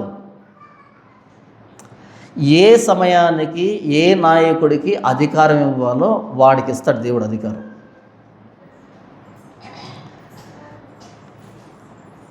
ఇంకొకసారి చెప్పనా, ఏ సమయానికి ఎవరికి అధికారం ఇవ్వాలనో వాళ్ళకు మాత్రమే అధికారం ఇస్తాడు. కోరెషుకి ఎప్పుడు అధికారం ఇవ్వాలో అప్పుడు ఆయనకు అధికారం ఇస్తాడు. నెబుకద్నెజరును ఎప్పుడు గద్దె దించాలనో అప్పుడు దించుతాడు. కాబట్టి సనేరేబుకు అధికారం ఇచ్చింది ఆయనే, కూల్చింది ఆయనే. బబులోను రాజుకి నెబుకద్నెజరుకి అధికారం ఇచ్చింది ఆయనే, కూల్చింది ఆయనే. కోరెషుకి అధికారం ఇచ్చింది ఆయనే, తీసేసింది ఆయనే. రాజ్యాధినేతల్ని గద్దెనెక్కించేది ఆయనే, దించేది ఆయనే. రాజకీయ పరిస్థితులను తన స్వాధీనంలో ఉంచుకొని మన క్షేమం కోసం మలుస్తున్నది ఆయనే. మన దేవుడు ఒకప్పుడు మనం నమ్ముకున్నామే ఇలవేల్పు అంటే తెలుసా? మా ఇంటి దేవుడు, పక్కింటి వాళ్ళు పనికిరాడు ఆయన. మీ ఇలవేల్పు ఎవరు అని అడిగితే మా ఇలవేల్పు పలానా అని చెప్తాం. అంటే మీ ఇంటి దేవుడు ఆయన. పక్కింటోడికి ఆయన నచ్చడు, ఆ పక్కింటోడికి నచ్చడు. సైన్యములకు అధిపతిని యెహోవా అంటే ఇలవేల్పు కాదు ఆయన. ఏ దేవుడు ఆయన? తూర్పు దిక్కు మొదలుకొని పడమటి దిక్కు వరకు ఉన్న ప్రతి వ్యక్తికి దేవుడు ఆయనే. అది చెప్పమని చెప్పాడు మనకి. దాన్ని సువార్త అంటారు. మనం అది మానేసి ఏం చెప్తున్నాం? హైందవులకి ఆయన దేవుడు అంట, ముస్లిమ్స్కి ఈయన దేవుడు అంట, క్రిస్టియన్స్కి ఈయన దేవుడు అంట. అంతేనా ఆన్సరు? ఇది చెప్పేదానికి పాస్టర్ కావాలన్నా, ఇది చెప్పేదానికి పెద్ద నాలెడ్జ్ కావాలన్నా? మరి సిక్కులకి ఒక దేవుడు, జైనులకు ఒక దేవుడు, బౌద్ధులకి ఒక దేవుడు, అలా ఏం ఉండడం. ఒక్కడే దేవుడు, ఆయన పేరు సైన్యములకు అధిపతి అయిన యెహోవా. లేదు కొత్త నిబంధన పరిభాషలో చెప్పండి అంటే యేసుక్రీస్తు, ప్రభు అయిన యేసుక్రీస్తు, అంతే. ఆ మాట చెప్పు, తంతే తన్నించుకో, కొడితే కొట్టించుకో, అది మహాభాగ్యంగా ఎంచుకో. ఆయన నామాన్ని ప్రకటించడం మాత్రమే కాదు, దాన్ని ప్రకటించిన దానికి తన్నులు తినడం కూడా నా మహద్భాగ్యం అని ఎంచుకొని తన్నించుకో, ఇబ్బంది ఏముండదు. అంతమించిన భాగ్యం అంటే ఎన్నో పనులు తన్నులు తిన్నాం గతంలో, దీనికోసం తన్నులు తినడం ఉత్తమమే కదా, మంచిదే కదా. దేవుడే తనంతట తాను చెప్తున్న మాట ఏంటంటే తూర్పు దిక్కు మొదలుకొని పడమటి దిక్కు వరకు నేను తప్ప వేరొక దేవుడు లేడు అని చెప్తున్నాడు. ఆయన చెప్పిందని చెప్తాం. 7వ వచనం చూడండి, నేను వెలుగును సృజించువాడను, అంధకారమును కలుగు చేయువాడను, సమాధానకర్తను, కీడును కలుగు చేయువాడను నేనే, యెహోవాను నేనే, వీటన్నిటినీ కలుగు చేయువాడను. మన దేవుడు ఎవరంట? ఈ వచనాన్ని రాసి పెట్టుకోవాలి ప్రతి క్రైస్తవుడు ఇంట్లో. ఈ వచనాన్ని ప్రతి క్రైస్తవుడు నిద్ర లేవగానే ఎక్కడ చూస్తాడో మొట్టమొదట ఆ ఎదురుగా ఉండాలి ఈ వచనం ప్రతి క్రైస్తవుడు ఇంట్లో. ఎందుకంటే ఒక భ్రమలో బ్రతుకుతుంది క్రైస్తవం. భ్రమ. ఏమని రాస్తారు? కొత్త స్కూటర్ కొనుక్కుంటారు, లేకపోతే కొత్తది ఒకటి కారు కొనుక్కుంటారు, ఒక వచనం రాస్తారు దాని మీద. ఏమని? నీ రాకపోకలందు చెప్పండి, నీ రాకపోకలందు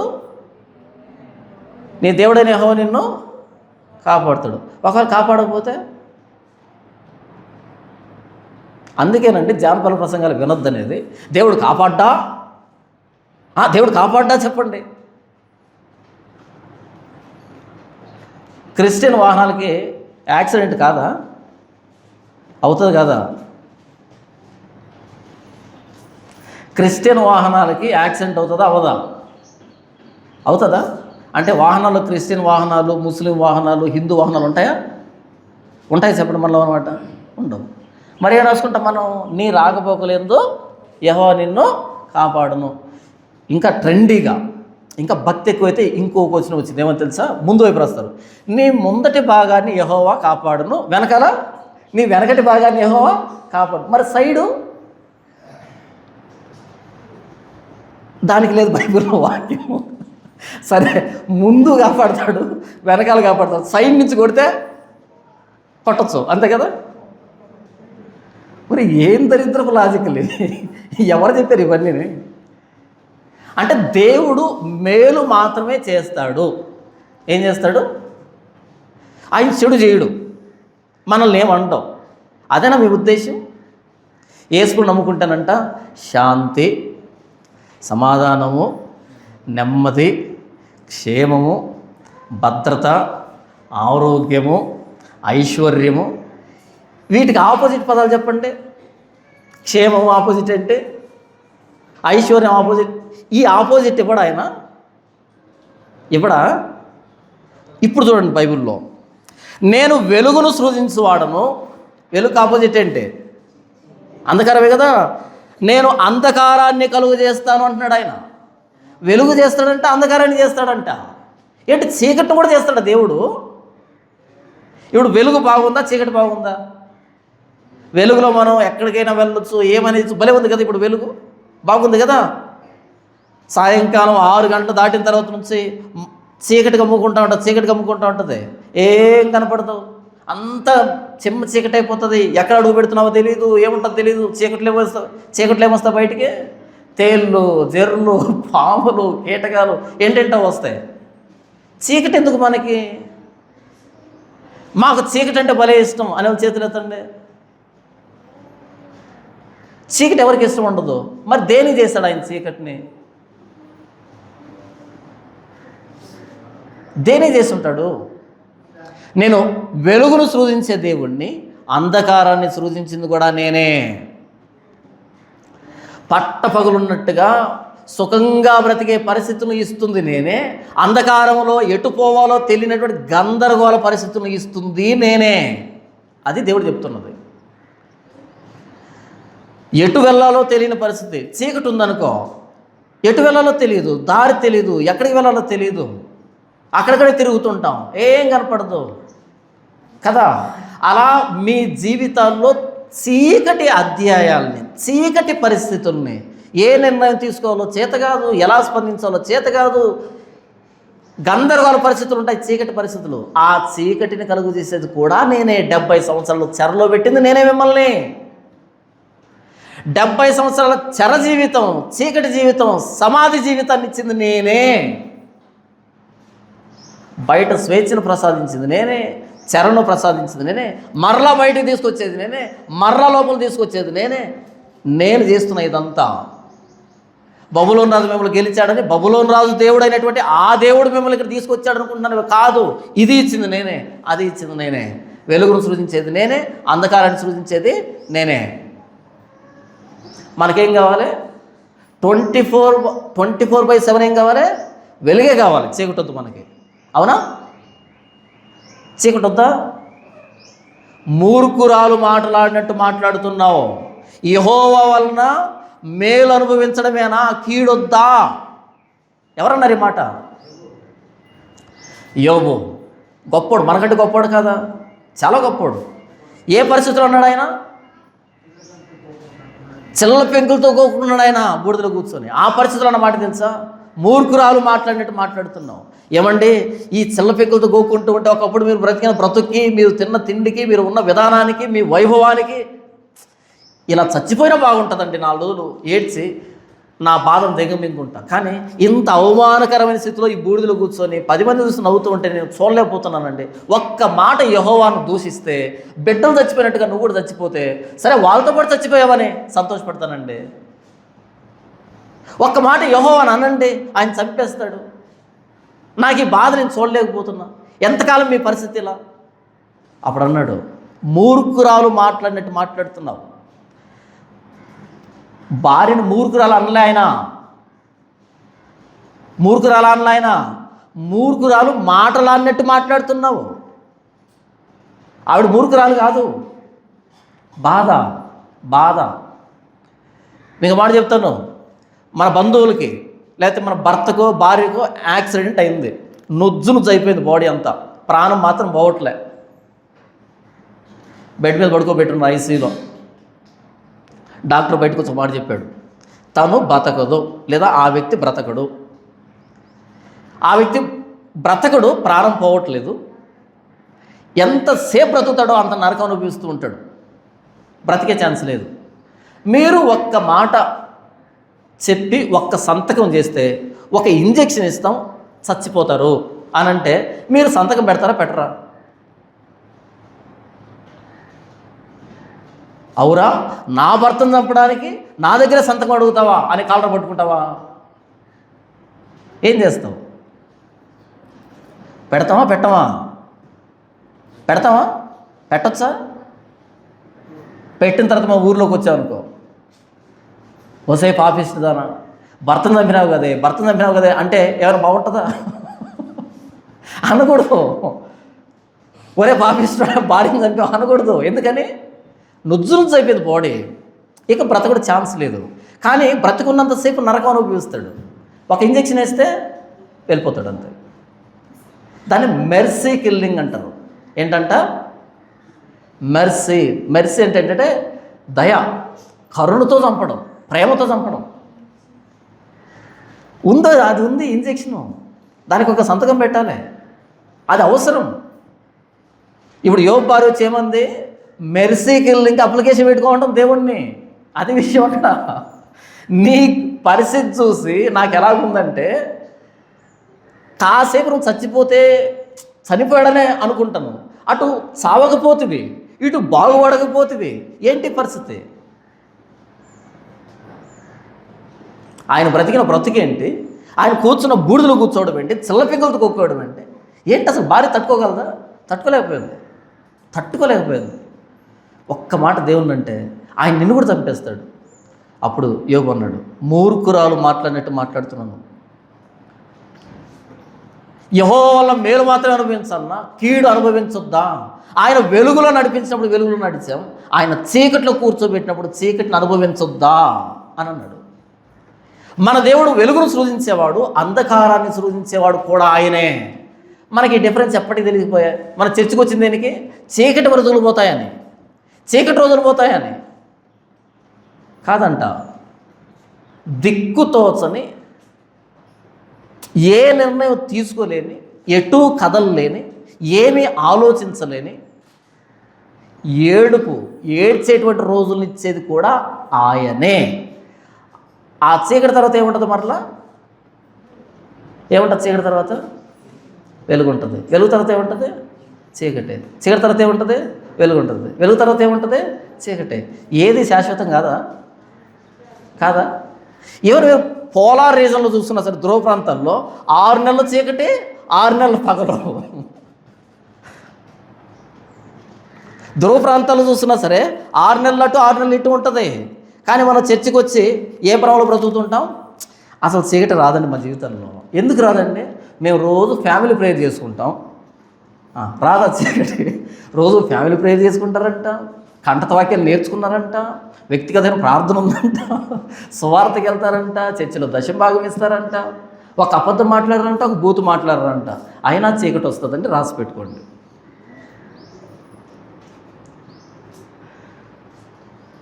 వస్తుందా? అంటే మీకంటే ఫ్యామిలీ ప్రేయర్ తక్కువ చేశాడా యోబు? మనలో అనమాట. యోబు మీకంటే ఫ్యామిలీ ప్రేయర్ తక్కువ చేశాడు. యోబు మీకంటే ఫ్యామిలీ ప్రేయర్ తక్కువ చేశాడా? లేదా ప్రతిరోజు బలి అర్పించాడు. అమ్మో, పిహెచ్ నిలవది. మనం ఎప్పుడు బలి అర్పించాం? ఎప్పుడు అర్పించలే. న్యాయాధిపతి యోబు, యాజకుడు యోబు. కూర్చోబెట్టాడు చీకట్లో, కూర్చోబెట్టి చిల్ల పైకి ఇచ్చాడు తీసుకొని. గెలిచాడు అక్కడ కూడా ఆయన.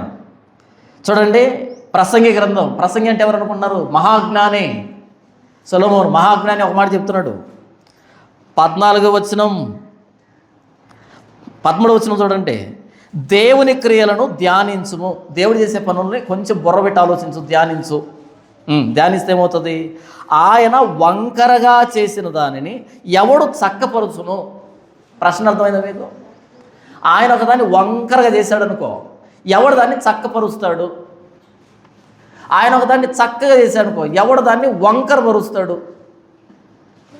అంటే దేవుడు ఏదైనా ఒకదాన్ని చేస్తే మనం దాంట్లో వేలు పెట్టి గెలకలేము, అది విషయం. ఆయన చక్కగా చేస్తే వంకరగా చేయలేము, వంకరగా చేస్తే చక్కగా చేయలేము. దీన్ని బట్టి మనకు అర్థమైన నీతి ఏంటి? మోరల్ ఆఫ్ ది స్టోరీ ఏంటి? యాజ్ ఇట్ ఈజ్ యాక్సెప్ట్ చేయి. ఇంకోసారి చెప్పను, అక్కడ ఏముందో దాన్ని యాక్సెప్ట్ చేయి. ఏదో చేద్దాం అనుకున్నావు అనుకో, డిసప్పాయింట్మెంట్ తప్ప ఏమి ఉండదు. ఆయన వంకరగా చేశాడు, నువ్వు తిన్నగా మార్చలేవు. కాబట్టి దేవుడు ఇది ఇచ్చాడా, ఫైన్, అలాగే కొనసాగు. నీ జీవితంలో దేవుడు ఏ వంకరతనాన్ని ఇచ్చాడో నాకు తెలియదు. నా జీవితంలో దేవుడు ఏ వంకరతనాన్ని ఇచ్చాడో నాకు తెలుసు. ఈ వంకరతనాన్ని నేను వేలు పెట్టానుకో ఇంకా వంకర అవుతుంది, మారదాం. 14 వచ్చిన చూడండి. సుఖదినమందు సుఖంగా ఉండు. ఎందుకని? నువ్వేం మార్చలేవు కాబట్టి. 19 డబ్బు వచ్చిందనుకో, ఎలాగుంటారు? అచ్చం అడక తినే వాళ్ళ బిహేవ్ చేస్తుంటారు. ఎందుకని? కూడబెట్టుకోవాలి. నీ దగ్గర డబ్బు ఉంటే తిను, మంచి బట్టలు కొనుక్కో, మంచి సెంటు కొనుక్కో, వెళ్ళు, పిక్నిక్ వెళ్ళు, ఎంజాయ్ చేయి. ఎందుకని? ఇచ్చాడు ఆయన, అనుభవించు. కానీ దేవుడు ఇచ్చినప్పుడు ఏం చేస్తాం? పచ్చడి మెతుకులు, రోగం వస్తుంది, ఈ డబ్బు తీసుకెళ్ళి ఆడ మొహాన్ని పెట్టాలి. సుఖదినమందు ఏమన్నాడు ఆయన? సుఖదినమందు సుఖంగా ఉండు. మనం సుఖంగా ఉండొచ్చా? మనలో అనమాట. క్రైస్తవులు సుఖంగా ఉండొచ్చా? అమ్మో, లోకంతో పాటు మనం సుఖంగా ఉండకూడదు కదా, లోకంలో కలిసిపోయినట్టు కదా. ఎవడరా చెప్పాడు మీకు? అసలు సుఖదినమందు సుఖంగా ఉండు. పస్కా పండుగ వచ్చింది, యేసు ప్రభు ఎక్కడో గుడిసెలో ఒక పస్కా ఏర్పాటు చేయండి అనలే, మేడగది చూపెడతాడు. లగ్జరీగా ఉంటుంది, చాలా వస్తువులు ఉంటాయి, అక్కడ ప్రిపేర్ చేయి. మేడగదిలో కూర్చున్న రోజు మేడగదిలో కూర్చో, గుడిసెలో కూర్చున్న రోజు గుడిసెలో కూర్చో. రోజు అక్కడే కూర్చుంటా అంటే అష్టదరిద్రుడువా, నిత్య దరిద్రుడువా? అలా కాదు. ఆత్మీయత అంటే దేవుడు ఏమిచ్చాడో దాన్ని అనుభవించంతే. భక్తిగా ఉండు. మంచి బట్టలు వేసుకోవడం భక్తిహీనత కాదు, చిరిగిపోయిన బట్టలు వేసుకోవడం భక్తి ఏమీ కాదు. యేసు పాదాల మీద అత్తరు పోసింది ఆవిడ, అచ్చ జటామాంసి పోసింది, చాలా కాస్ట్లీ పర్ఫ్యూమ్ అది. వెంటనే మనలాంటి ఇస్కరియోతు యూదా ఏమన్నాడు, ఇంత విలువైన దాన్ని ఎందుకు వృధా చేస్తున్నావు? దీన్ని అమ్మి ఎవరికి ఇవ్వాలంట? బీదలకు ఇవ్వాలంట. ఏం ప్రేమో! దీన్ని అమ్మి బీదలకు ఇవ్వాలంట. వేసుకోమన్నాడు. నేను కొంచెం సైలెంట్గా ఉండు. బీదలు ఎప్పుడు ఉంటారు మీతో పాటు, ఎప్పుడైనా రేపు తీసుకుని వెళ్ళి. వాళ్ళే రేపు శిలువ మీద చచ్చిపోరు, బీదలంతా కలిపి. బీదలంతా రేపు శిలువ మీద చచ్చిపోరు. ఎప్పుడైనా ఉంటాను, నేను ఎప్పుడైనా ఇచ్చే వాళ్ళకి. నేను ఉండను. నా భూస్థాపన కోసం చేసింది ఇది.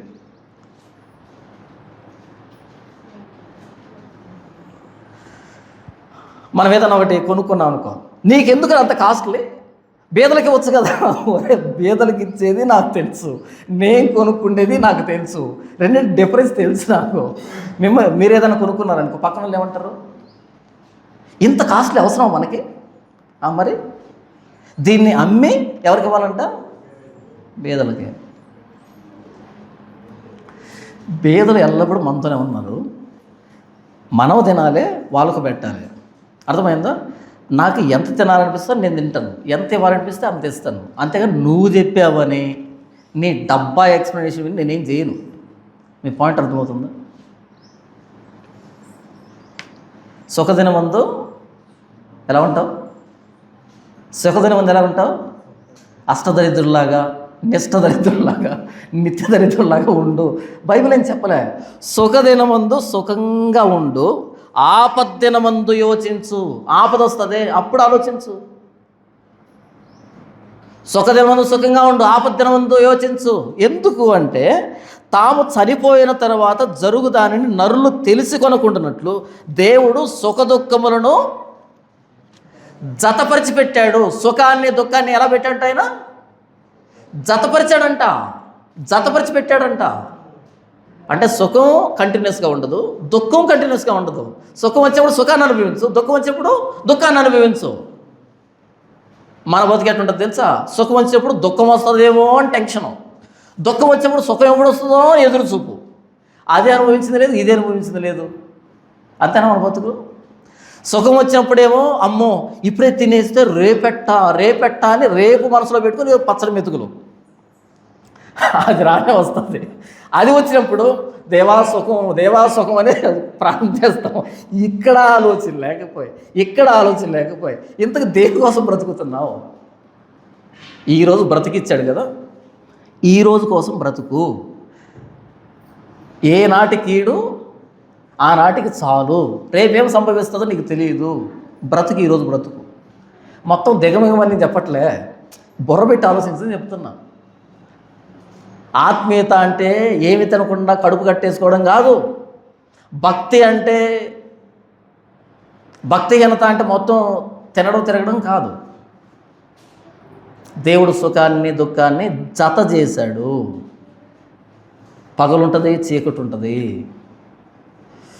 నేను వెలుగును సృజించువాడను, అంధకారము కలుగు చేయవాడను, సమాధానకర్తను, కీడును కలుగు చేయవాడు నేనే. సమాధానాన్ని ఇచ్చేది ఆయనే, కీడునిచ్చేది ఆయనే. ఏంటి దేవుడు కీడిస్తాడా? దేవుడు కీడిస్తాడా? ఆ మధ్య విజయవాడలో వరదలు వచ్చాయి. వరదలు వస్తే ఎవరు అడిగారు నన్ను, అన్న విజయవాడలో వరదలు వచ్చి అందరూ కొట్టుకొని పోతున్నారు కదా, దేవుడు ఏం చేస్తున్నాడు అన్న, మన దేవుడు ఏం చేస్తున్నాడు అన్న అంటే, అది ఇచ్చింది ఆయన రా స్వామి అన్న నేను. అంతే, ప్రపంచం ఉలికిపడింది, క్రైస్తవ ప్రపంచం ఉలికిపడి అదేంటి అంత పట్టాలి సార్. మన దేవుడు ఇంతమందిని ఇలా చేస్తాడా అలా చేస్తాడా? మరేం చేస్తాడు చెప్పు? నీళ్లు పోయేదారిలో బిల్డింగులు కట్టుకున్నాం, మరి ఎక్కడికి వెళ్ళాలి అవి? నీళ్లు పోయేదానికి దేవుడు ఏం చేశాడు? కాలువలు ఏర్పాటు చేశాడు, పల్ల ప్రాంతాలు ఏర్పాటు చేశాడు, ఇటు వెళ్ళని నీళ్ళని. మన వాళ్ళు ఏం చేశారు? ట్రాక్టర్లు మట్టేసి పిల్లలు వేసి పైకి లేపారు, బిల్డింగ్లు లేపారు. మరి నీళ్ళు ఎక్కడికి వెళ్తాయి? ఇలా పడి ఇలాగ వెళ్ళిపోతాయా పైకి? ఎక్కడో చోట దారి తీసుకోవాలి కదా. ఆ దారి తీసుకునే క్రమంలో నీళ్ళు అడ్డు వచ్చింది, ఇంటిని పక్కన పెట్టి వెళ్ళిపోతున్నాయి.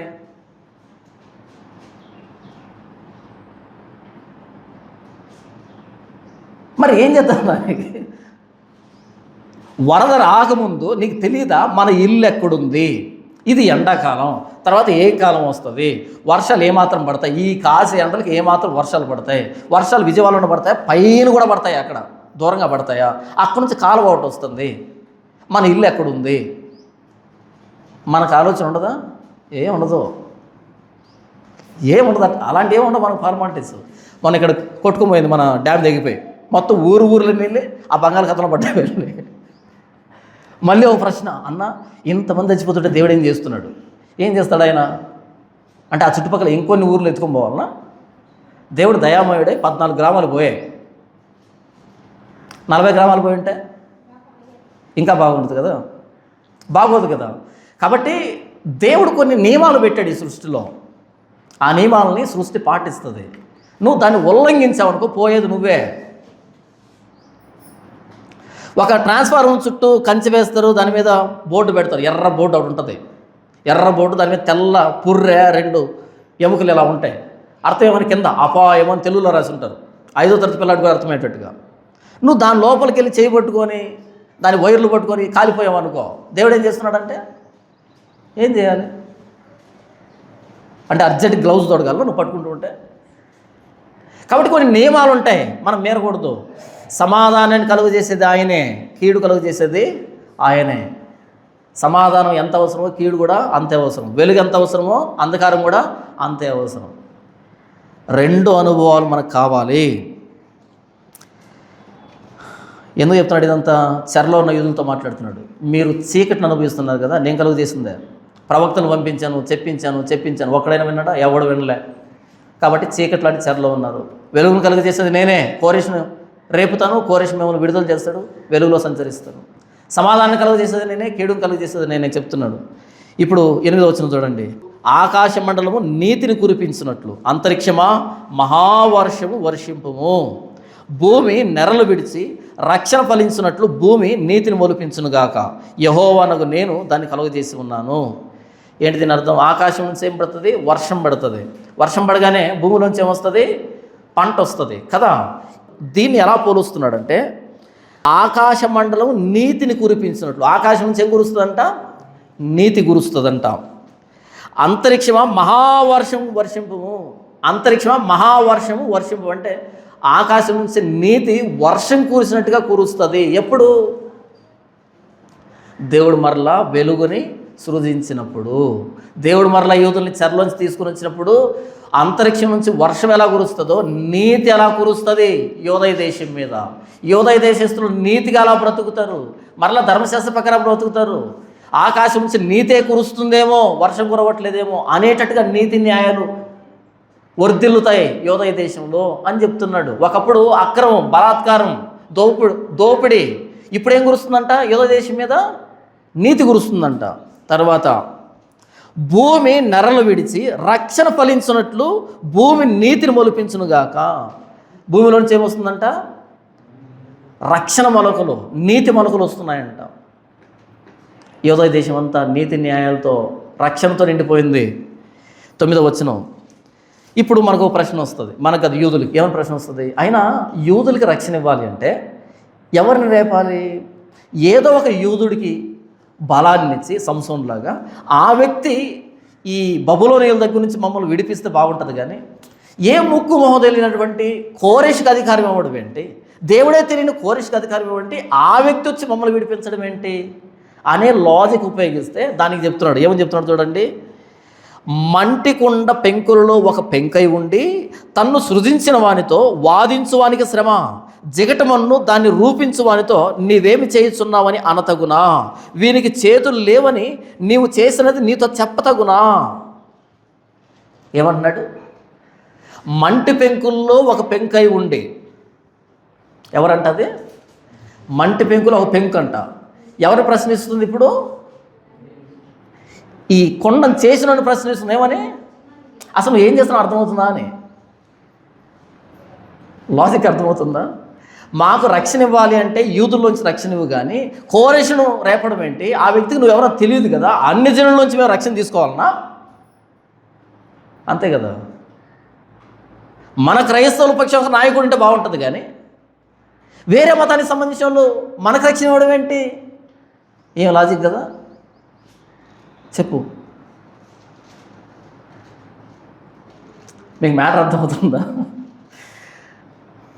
మన యూదుల్లో ఒక వ్యక్తిని రాజుగా నియమించి ఆ వ్యక్తి ద్వారా విజయాన్ని ఇస్తే బాగుంటుంది, కానీ ఘనంగా ఉంటుంది. కానీ కోరెషికి అధికారం ఇచ్చి అన్యజనుడికి అధికారం ఇచ్చి ఆ వ్యక్తికి బలం ఇచ్చి ఆ వ్యక్తి ద్వారా మనం రిలీజ్ అయితే దేవుడికి ఎక్కడ మహిమ ఉంటుంది అనే లాజిక్ అడిగితే దేవుడు అంటున్నాడు, మంటి పెంకుల్లో ఒక పెంకై ఉండి తను నిరూపించిన వాడితో నువ్వేం చేస్తున్నావు అంటే బాగుంటుందా అని అడుగుతున్నాడు. నువ్వు పెంకువే, నేను చేస్తే వచ్చిన పెంకువే, నన్ను ప్రశ్నించుకో. క్రైస్తవులకి రక్షణ కావాలి, భద్రత కావాలి. ఆ భద్రత ఇచ్చేవాడు క్రైస్తవుడే అయి ఉండనక్కర్లే. ముస్లింను వాడుకుంటాడు ఆయన, హిందువుని వాడుకుంటాడు ఆయన, నాస్తికుని వాడుకుంటాడు ఆయన, ఎవరినైనా వాడుకుంటాడు ఆయన. నీకు కావాల్సింది రక్షణ. ఎప్పుడైనా మన ఇంటి ఎదురుగా పాల ప్యాకెట్ వేసేవాడు వస్తాడు, వాడు నాపే వరే నువ్వు చర్చికి వెళ్తావా అని అడుగు. వెళ్ళడు. పాల ప్యాకెట్ ఎందుకు తీసుకున్నావు? ఎందుకు నీ పాల ప్యాకెట్? నీ ఇంటికి పేపర్ వేస్తాడు, వాడు నాపే అడుగు వరే చర్చికి వెళ్తావని వెళ్ళడాడు. మరి పేపర్ వేయించుకున్నావే. ఎప్పుడైనా బస్సు ఎక్కుతావు, నేరుగా డ్రైవర్ దగ్గరికి వెళ్ళి అయ్యా నువ్వు చర్చికి వెళ్తావని అడుగు డ్రైవర్ని. నేను చర్చికి వెళ్ళనంటే అని అడుగు. అమాంతం దిగేస్తావా? ఫ్లైట్ ఎక్కిన తర్వాత పైలట్ దగ్గరికి వెళ్ళి అడుగు, ఏమంటే మీరు క్రిస్టియన్సేనా అని. దిగుతావా ఫ్లైట్? దేశాన్ని నడిపిస్తున్నాడు ఎవడైతే నీకెందుకు? రాష్ట్రాన్ని నడిపిస్తున్నాడు ఎవడైతే నీకెందుకు? నీ ప్రాంతాన్ని నడిపిస్తున్నాడు ఎవడైతే నీకెందుకు? నీకు అందాల్సింది అందుతుందా లేదా? నీకు చేయాల్సింది దేవుడు చేస్తున్నాడా లేదా? నీకెందుకు అదంతా?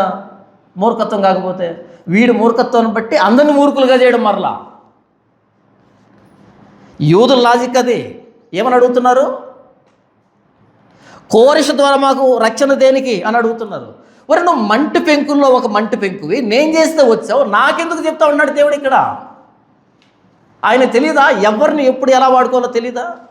మనం చెప్పాలా దేవుడికి, ప్రభువా మాకు ఒక క్రైస్తవ రాజ్యం కావాలి. ఏం చేస్తావు క్రైస్తవ రాజ్యం వస్తే? యేసు ప్రభు ఫోటోలు వేసి సారాయి ప్యాకెట్లో పంచుతావా? మనలో అన్నమాట. ఇప్పుడు ఏంటంటో పేర్లు వేసి సారాయి బాటలు పంచుతున్నారు. మొత్తం అంతా క్రైస్తవులు అయ్యామనుకో, అప్పుడు ఇద్దరు క్రైస్తవ నాయకులు అవుతారు కదా. ఉదాహరణకి ఒక నియోజకవర్గం అంతా క్రిస్టియన్స్ గెలిపించుకున్నారు, అంత క్రిస్టియన్సే, నియోజకవర్గం అంతా క్రిస్టియన్సే, లేకపోతే ఎంపీ స్థానంలో ఉన్న వాళ్ళంతా క్రిస్టియన్సే ఉన్నారనుకో. అప్పుడు ఒక్కడే ఉంటాడా నాయకుడు? ఇద్దరు ఉంటారా? ఇద్దరు ముగ్గురు పోటీ చేస్తారు. ఒకడు దానియేలు, ఇంకోటి శద్రకు, ఇంకోటి మేషకు, ఎవడో ఒకడు పోటీ చేస్తారు కదా. అప్పుడు ఇటు వీడు మన సిలువు గుర్తుకే ఓటు అంటాడు, వీడు ఖాళీ సమాధి గుర్తుకే ఓటు అంటాడు. ఏ దానికి వేద్దాము? వీడు అంటాడు ఇదిగో సిలువు గుర్తుకు ఓటేస్తే, సిలువు గుర్తుంటే సారాయ బాటిల్ అంటాడు, తీసుకుందామా? ఇటు వీడు ఖాళీ సమాధి ఉంటే సారాయ బాటిల్ ఇస్తాడు, తీసుకుందామా? అదే కదా జరిగేది. ఇంతకుమించి ఏమైనా జరుగుతుందా? కోరేషనే అధికారానికి లేవనెత్తింది ఆయనే. ఆయనకి రక్షణ ఇవ్వాలనుకున్నాడు, తీసుకో. ఇచ్చేవాడు ఎవడైతే నీకెందుకు? దేవుడు చెప్తున్న లాజిక్ చూడండి. మంటి కొండ పెంకుల్లో ఒక పెంకై ఉండి తన్ను సృజించిన వానితో వాదించువానికి శ్రమ, నాతో వాదించుతున్నాడు ఆయన. జిగటమన్ను దాన్ని రూపించిన వానితో నీవేమి చేయుచున్నావని అనతగునా. తర్వాత వీనికి చేతులు లేవని నీవు చేసినది నీతో చెప్పదగునా. ఏంటి చేతులు లేకుండా చేశాడా? నీవు ఏమి కనుచున్నావని తన తండ్రితో చెప్పువానికి శ్రమ, నీవు గర్భము ధరించినదేమి అని స్త్రీతో చెప్పువానికి శ్రమ. తండ్రితో చెప్పొచ్చా నువ్వేం కన్నావని?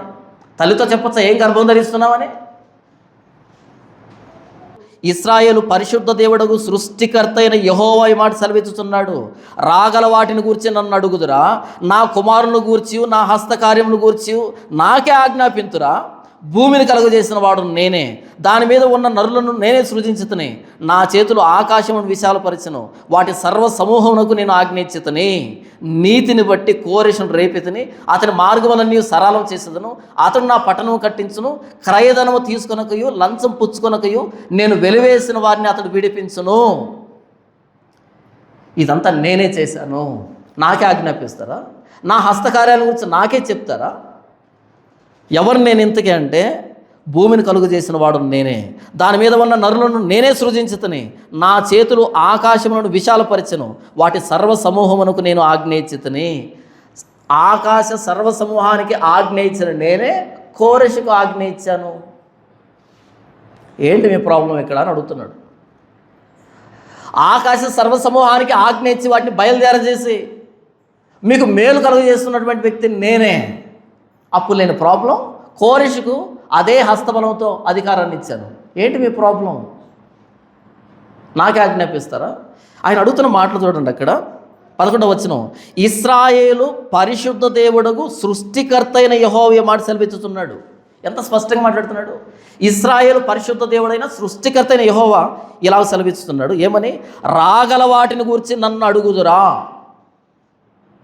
నా కుమారులను గూర్చి నా హస్తకార్యములను గూర్చి నాకే ఆజ్ఞాపించురా. దేవుడు ఏదైనా చేస్తున్నాడు అంటే మనం దేవుని అడగకూడదు. ఎందుకు ప్రభువా, ఎందుకు ప్రభువా అని. నిన్ను అడిగే నీకు చెప్పే పుట్టించాడా? నేను ఈ భూమి మీదకి వచ్చే ముందు నాతో డిస్కషన్ పెట్టాడా? ఏం చెప్పావు, నువ్వు పుట్టాలనుకుంటున్నావు, ఎంతకి ఎక్కడ పుట్టాలనుకుంటున్నావు, ఏంటి పరిస్థితి అని అడిగాడా నన్ను ఎప్పుడైనా? నేరుగా జన్మనిచ్చాడు, భూమి మీదకి వచ్చేసాను. ఇప్పుడేంటి, మధ్యలో వెలుగు వస్తుంది, అంధకారం వస్తుంది, ఆయన నియమించాడు. కీడు వస్తుంది, సమాధానం వస్తుంది, ఆయన నియమించాడు. కీడు వచ్చినప్పుడు అసలు ఏం చేస్తున్నావు ప్రభు నువ్వు? నీకు చెప్పాలేంటి అర్జెంటుగా? అసలు ఎక్కడున్నాడండి యేసు ప్రభు? చచ్చిపో, అడ్రస్ తెలుస్తుంది, అంతేనా? ఎక్కడున్నాడండి దేవుడు అంటే ఎక్కడుంటాడు? చచ్చిపోతే ఉంటాడు, చావు అర్జెంటుగా, మళ్ళీ చావడం. అంటే నీకు వెలుగు వచ్చినప్పుడు మాత్రం ప్రశ్నించవు. ఇంత సుఖాన్ని ఇస్తున్నావు, ఎక్కడున్నాడు యేసు ప్రభు అన్నావు ఎప్పుడన్నా? అనలే. కానీ కష్టం వచ్చినప్పుడు మాత్రం దేవుడు లేకుండా పోతాడు. మనకు నెల నెల శాలరీ వచ్చినప్పుడు, బాగా డబ్బు ఉన్నప్పుడు, సుఖాలు ఉన్నప్పుడు మాత్రం దేవుడు ఉంటాడు, ఆయన భద్రంగా ఉంటాడు. శాలరీ తీసుకున్నప్పుడు దేవా కృతజ్ఞతలు కదా, మొత్తం అయిపోయి ఖాళీ అయిపోయింది అనుకో, పిసుకుంటాడు, ఏం కనిపించట్లే. ఎక్కడండి దేవుడు? ఎక్కడండి యేసు ప్రభు? ఏం చేశాడండి దేవుడు? శాలరీ వచ్చినప్పుడు ఎక్కడున్నాడో ఇప్పుడు కూడా అక్కడే ఉన్నాడు, ఆయనే మారలే. దేవుడు తన మహిమ కోసం ప్రపంచ చరిత్రని మార్చినోడు. యూదుల క్షేమం కోసం, నా క్షేమం కోసం కూడా ప్రపంచ చరిత్రను మార్చేవాడు, ఈ రోజుకి మార్చేవాడు. నిన్న నేడు రేపు ఏకరీతిగా ఉండే దేవుడు మన క్షేమం కోసం మన చుట్టూ ఎన్ని పరిస్థితులు మారుస్తున్నాడో మనకు తెలియదు, అందదు. ఆయన ఏం చేస్తున్నాడు మన జ్ఞానానికి. మనం అనుకుంటాం మనది ఒక చిన్న పల్లెటూరు, లేకపోతే మనం చిన్న బ్రతుకులు. నో, మన చుట్టూ ఎంత పెద్ద సామ్రాజ్యం నడుస్తుందో మనకు తెలియదు. మొన్న తెలిసి నాకు హైదరాబాద్ వెళ్తే దేవుడు పుణ్యమా అని. కారు ఆగిపోతే ప్రభు అక్కడ ఇరాన్ దగ్గర ఉండేటువంటి ఆ డోర్ ఓపెన్ చేస్తే దానికి షిప్పులు వచ్చేదానికి, కార్గో షిప్పులు వచ్చేదానికి అప్పుడు ప్రార్థన చేశాను, ప్రభు దయచేసి అక్కడ షిప్ ఓపెన్ చేస్తే నా కారు కదులుతుందని. తర్వాత 2 రోజులకి ప్రకటన వచ్చింది, ఏం భయపడకండి, పెట్రోల్ సఫిషియెంట్గా ఉంది, అందరికీ వస్తుంది, కొంచెం అసౌకర్యాన్ని చింతిస్తున్నామని ఎవరైతే ప్రకటన వచ్చిందో అప్పుడు మరలా ధైర్యం వచ్చింది. మనం వంటగదిలో నూనె వేసుకుంటామే, పామ్ ఆయిల్ ఎక్కడి నుంచి వస్తుంది తెలుసా మీకు? అది రాయి చోట్ల నుంచి కదా, రాయి చోట్ల నుంచి కదా. మీరు వంటగదిలో పామ్ ఆయిల్ వేస్తారే, లేకపోతే శనక్కాయ నూనె వేసుకుంటారే, రాయి చోటు నుంచి కదా వస్తున్నది. ఎక్కడి నుంచి వస్తుంది? విదేశాల్లో నుంచి వస్తున్నాయి. సముద్రం మీద షిప్పులు వస్తున్నాయి, అక్కడ వచ్చి తీర ప్రాంతాల్లో దింపి అక్కడి నుంచి వెళ్ళి ఏంటో చేసి ప్యాకెట్ చేసి డిస్ట్రిబ్యూట్ చేసి ఏంటంటే మొత్తానికి ఇక్కడికి వచ్చింది. ఇంత పెద్ద కథ ఉంది. నువ్వు వేసే స్పూన్ నూనె వెనకాల ఎక్కడో ప్రపంచ దేశాలు కదులుతున్నాయి. ఆ షిప్ ఇక్కడికి రావాలంటే అక్కడ అధినేత ఇక్కడ అధినేత ఇద్దరు మాట్లాడుకోవాలి. తెలుసా విషయం మీకు? ఇక్కడ నరేంద్ర మోడీ వాళ్ళతో మాట్లాడాలి, వాళ్ళ ప్రధాని ఈయనతో మాట్లాడాలి, ఇద్దరు సంతకం పెట్టుకోవాలి, అగ్రిమెంట్ చేసుకోవాలి. ఏంటి మనం వాడే నూనె కోసం, పిన్ను షూస్ కోసం, వేసుకునే సాక్సుల కోసం, వేసుకునే బూట్ల కోసం, వేసుకునే షర్ట్ల కోసం, ప్రతి దానికి పెద్దగా ఆలోచించడం నేర్చుకుందాం. ఎందుకంటే మన దేవుడు ఎలవేల్పు కాదు, పెద్ద దేవుడు, ప్రపంచానికి దేవుడు, సృష్టికర్త అయిన దేవుడు. మన బుర్ర కూడా ఎలా ఉండాలి? చిన్న సరుకులు ఒకటి తీసుకొని దాని లోపల ఉండి అక్కడక్కడే బావిలో కప్పలాగా ఉంటే దేవుడు అర్థం కాడు. ఆకాశ సర్వ సైన్యాన్ని కలుగు చేసినవాడు, సర్వ సమూహాన్ని కలుగు చేసినవాడు, సృష్టికర్త అయిన దేవుడు, ప్రపంచ చరిత్రని మన కోసం మార్చే దేవుడు అంత పెద్దగా బుర్ర విశాలం కాకపోతే, ఎదగకపోతే దేవుడు అర్థం కాడు, క్రీస్తు అర్థం కాడు. 539లో చూడండి, యెజ్రా గ్రంథం 1వ అధ్యాయం 539లో వచ్చినటువంటి ఆ శాసనం ఏంటి అంటే, యెజ్రా గ్రంథం 1వ అధ్యాయం 1వ వచనం, పారసీక దేశపు రాజైన కోరెషు ఏలుబడిలో మొదటి సంవత్సరమందు ఇర్మియా ద్వారా పలకబడిన తన వాక్యము నెరవేర్చుటకై. పారసీక దేశపు రాజైన కోరెషు ఏలుబడిలో మొదటి సంవత్సరమందు ఇర్మియా ద్వారా పలకబడిన తన వాక్యము నెరవేర్చుటకై యెహోవా పారసీక దేశపు రాజైన కోరెషు మనసును ప్రేరేపింపగా అతడు తన రాజ్యమంతటను చాటింపు వేయించి వ్రాత మూలముగా ఇట్లు ప్రకటన చేయించెను. పారసీక దేశపు రాజైన కోరెషు ఆజ్ఞాపించున్నదేమనగా, ఆకాశమందలి దేవుడైన యెహోవా లోకమందున సకల జనములను నా వశం చేసి యూదా దేశమందున యెరూషలేములో తనకు మందిరమును కట్టించుమని నాకు ఆజ్ఞ ఇచ్చి ఉన్నాడు. కావున మీలో ఎవరు ఆయన జనులై ఉన్నారో వారు యూదా దేశమందున యెరూషలేమునకు బయలుదేరి యెరూషలేములోని దేవుని మందిరమును అనగా ఇశ్రాయేలు దేవుడని యెహోవా మందిరమును కట్టవలెను. వారి దేవుడు వారికి తోడై ఉండునుగాక. క్రీస్తుకు పూర్వం 700లో చెప్పినటువంటి ప్రవచనం క్రీస్తుకు పూర్వం 539లో శాసనం రూపంలో ప్రకటన చేస్తున్నాడు. ఎవరు ఆయన జనులై ఉన్నారో వెళ్ళండి, మీ దేవుడు మీ తోడై ఉంటాడు. ఆయన నన్ను ప్రేరేపించాడు. ఆకాశమందలి దేవుడైన యెహోవా, మన దేవుడు సృష్టికర్త అయిన దేవుడు, మన క్షేమం కోసం, మన మేలు కోసం తన ప్రణాళిక నెరవేర్చుకునేదానికి ఎవరినైనా వాడుకుంటాడు, ఎలాగైనా వాడుకుంటాడు. దానికి కీడు కలుగజేస్తాడు, మేలు కలుగజేస్తాడు. ప్రతిదీ మన క్షేమం కోసమే. కీడు వచ్చినా మన క్షేమం కోసమే, సమాధానం వచ్చినా మన క్షేమం కోసమే, వెలుగు వచ్చినా మన క్షేమం కోసమే, అంధకారం వచ్చినా మన క్షేమం కోసమే. ఆ రోజు క్రీస్తుగా నియమించాడు కోరెషుని, ప్రభువైన యేసుక్రీస్తు వారు. అక్కడ రాయబడిన మాట చూడండి, 8వ వచనం, ఆకాశ మండలము నీతిని కురిపించున్నట్లు అంతరిక్షమా మహావర్షం వర్షింపుము. ఆకాశం నుంచి నీతి పడినట్టుగా పరలోకాన్ని వీడి ప్రభువైన యేసుక్రీస్తు ఈ లోకానికి వచ్చాడు. ఆకాశం నుంచి నీతి కురుస్తుందా అనేటట్టుగా పరలోకాన్ని వీడి ప్రభువైన యేసుక్రీస్తు ఈ లోకానికి వచ్చాడు. శరీరధారిగా మన మధ్యకు వచ్చాడు ఆయన. ఎందుకని? రక్షణ. చూడండి అక్కడ, భూమి నెరలు విడిచి రక్షణ ఫలించినట్లు భూమి నీతిని మొలిపించునుగాక. భూమి నెరలు విడిచి రక్షణ ఫలించాలి అంటే పైనుంచి నీతైన వర్షం పడాలి కదా. నీతైన వర్షం పడితే రక్షణ అనేటువంటి మొలకలు వస్తాయి కదా. ప్రభువైన యేసుక్రీస్తు పరలోకం నుంచి భూమి మీదకి వస్తే, మన కోసం శిలువలో ప్రాణం పెడితే అప్పుడు మనకి రక్షణ వచ్చింది. రోమీయులకు రాసిన పత్రిక 3వ అధ్యాయం ఎంత స్పష్టంగా రాయబడింది చూడండి, 22వ వచనం, అది యేసుక్రీస్తునందలి విశ్వాస మూలమైనదై నమ్మువారందరికీ కలుగు దేవుని నీతి అయి ఉన్నది. అది యేసుక్రీస్తునందలి విశ్వాస మూలమైనదై నమ్మువారందరికీ కలుగు దేవుని నీతి అయి ఉన్నది. మనం దేవుని నీతి కావడానికి ప్రభువైన యేసుక్రీస్తు ఈ లోకానికి రావాల్సి వచ్చింది, శిలువ మీద ప్రాణం పెట్టాల్సి వచ్చింది. ఆ రోజు యూదులకి బబులోను నుంచి రక్షణ ఇవ్వడానికి దేవుడు కోరెషును రేపితే, పాపాత్ములే మనం పాపం నుంచి విడుదల పొందడానికి ప్రభువైన యేసుక్రీస్తు వారు, క్రీస్తు అభిషిక్తుడు మన కోసం శిలువలో ప్రాణం పెట్టాల్సి వచ్చింది. ఆ రోజు కోరెషు అందరిని చంపుకుంటూ విడుదలిచ్చాడు వీళ్ళకి. ప్రభువైన యేసుక్రీస్తు వారు తను మరణానికి అప్పగించుకొని మనల్ని విడిపించాడు పాప బంధకాల నుంచి, చెర నుంచి. తండ్రి ఇంతవరకు యెషయా గ్రంథం 45వ అధ్యాయం, కోరెషును మీరు ఎలా ఒక సాధనంగా వాడుకున్నారో యూదుల రక్షణ కోసం, యూదుల విడుదల కోసం ఎలా సాధనంగా పనిముట్టుగా మీరు వాడుకున్నారో మీ లేఖనాలు బట్టి మీ కృతజ్ఞతలు. నాయన, పాపాత్ముడైన నన్ను ఉచితంగా నీతిమంతుడిగా పరిశుద్ధుడిగా చేయడానికి, రక్షణ అనుభవంలోకి నన్ను తీసుకుని రావడానికి ప్రభువైన యేసుక్రీస్తు వారిని నా పక్షాన శిలువ మీద మీరు సాధనంగా వాడుకున్నందుకై మీ కృతజ్ఞతలు. ఆ రోజు ప్రపంచ చరిత్రని యూదుల క్షేమం కోసం మీరు మలుస్తూ వచ్చారు, సిద్ధపరుస్తూ వచ్చారు. ఈరోజు నాకు తెలియకుండా నా చుట్టుపక్కల ఎన్ని పరిస్థితులు మారిపోతున్నాయో నా మేలు కోసం, నేను వాటిని ఎరుగుకుండినప్పటికీ మీ హస్తకార్యాలను బట్టి కృతజ్ఞతలు. ప్రభువైన యేసుక్రీస్తు శ్రేష్టమైన నామములో ఆరాధిస్తున్నాను తండ్రి. ఆమేన్.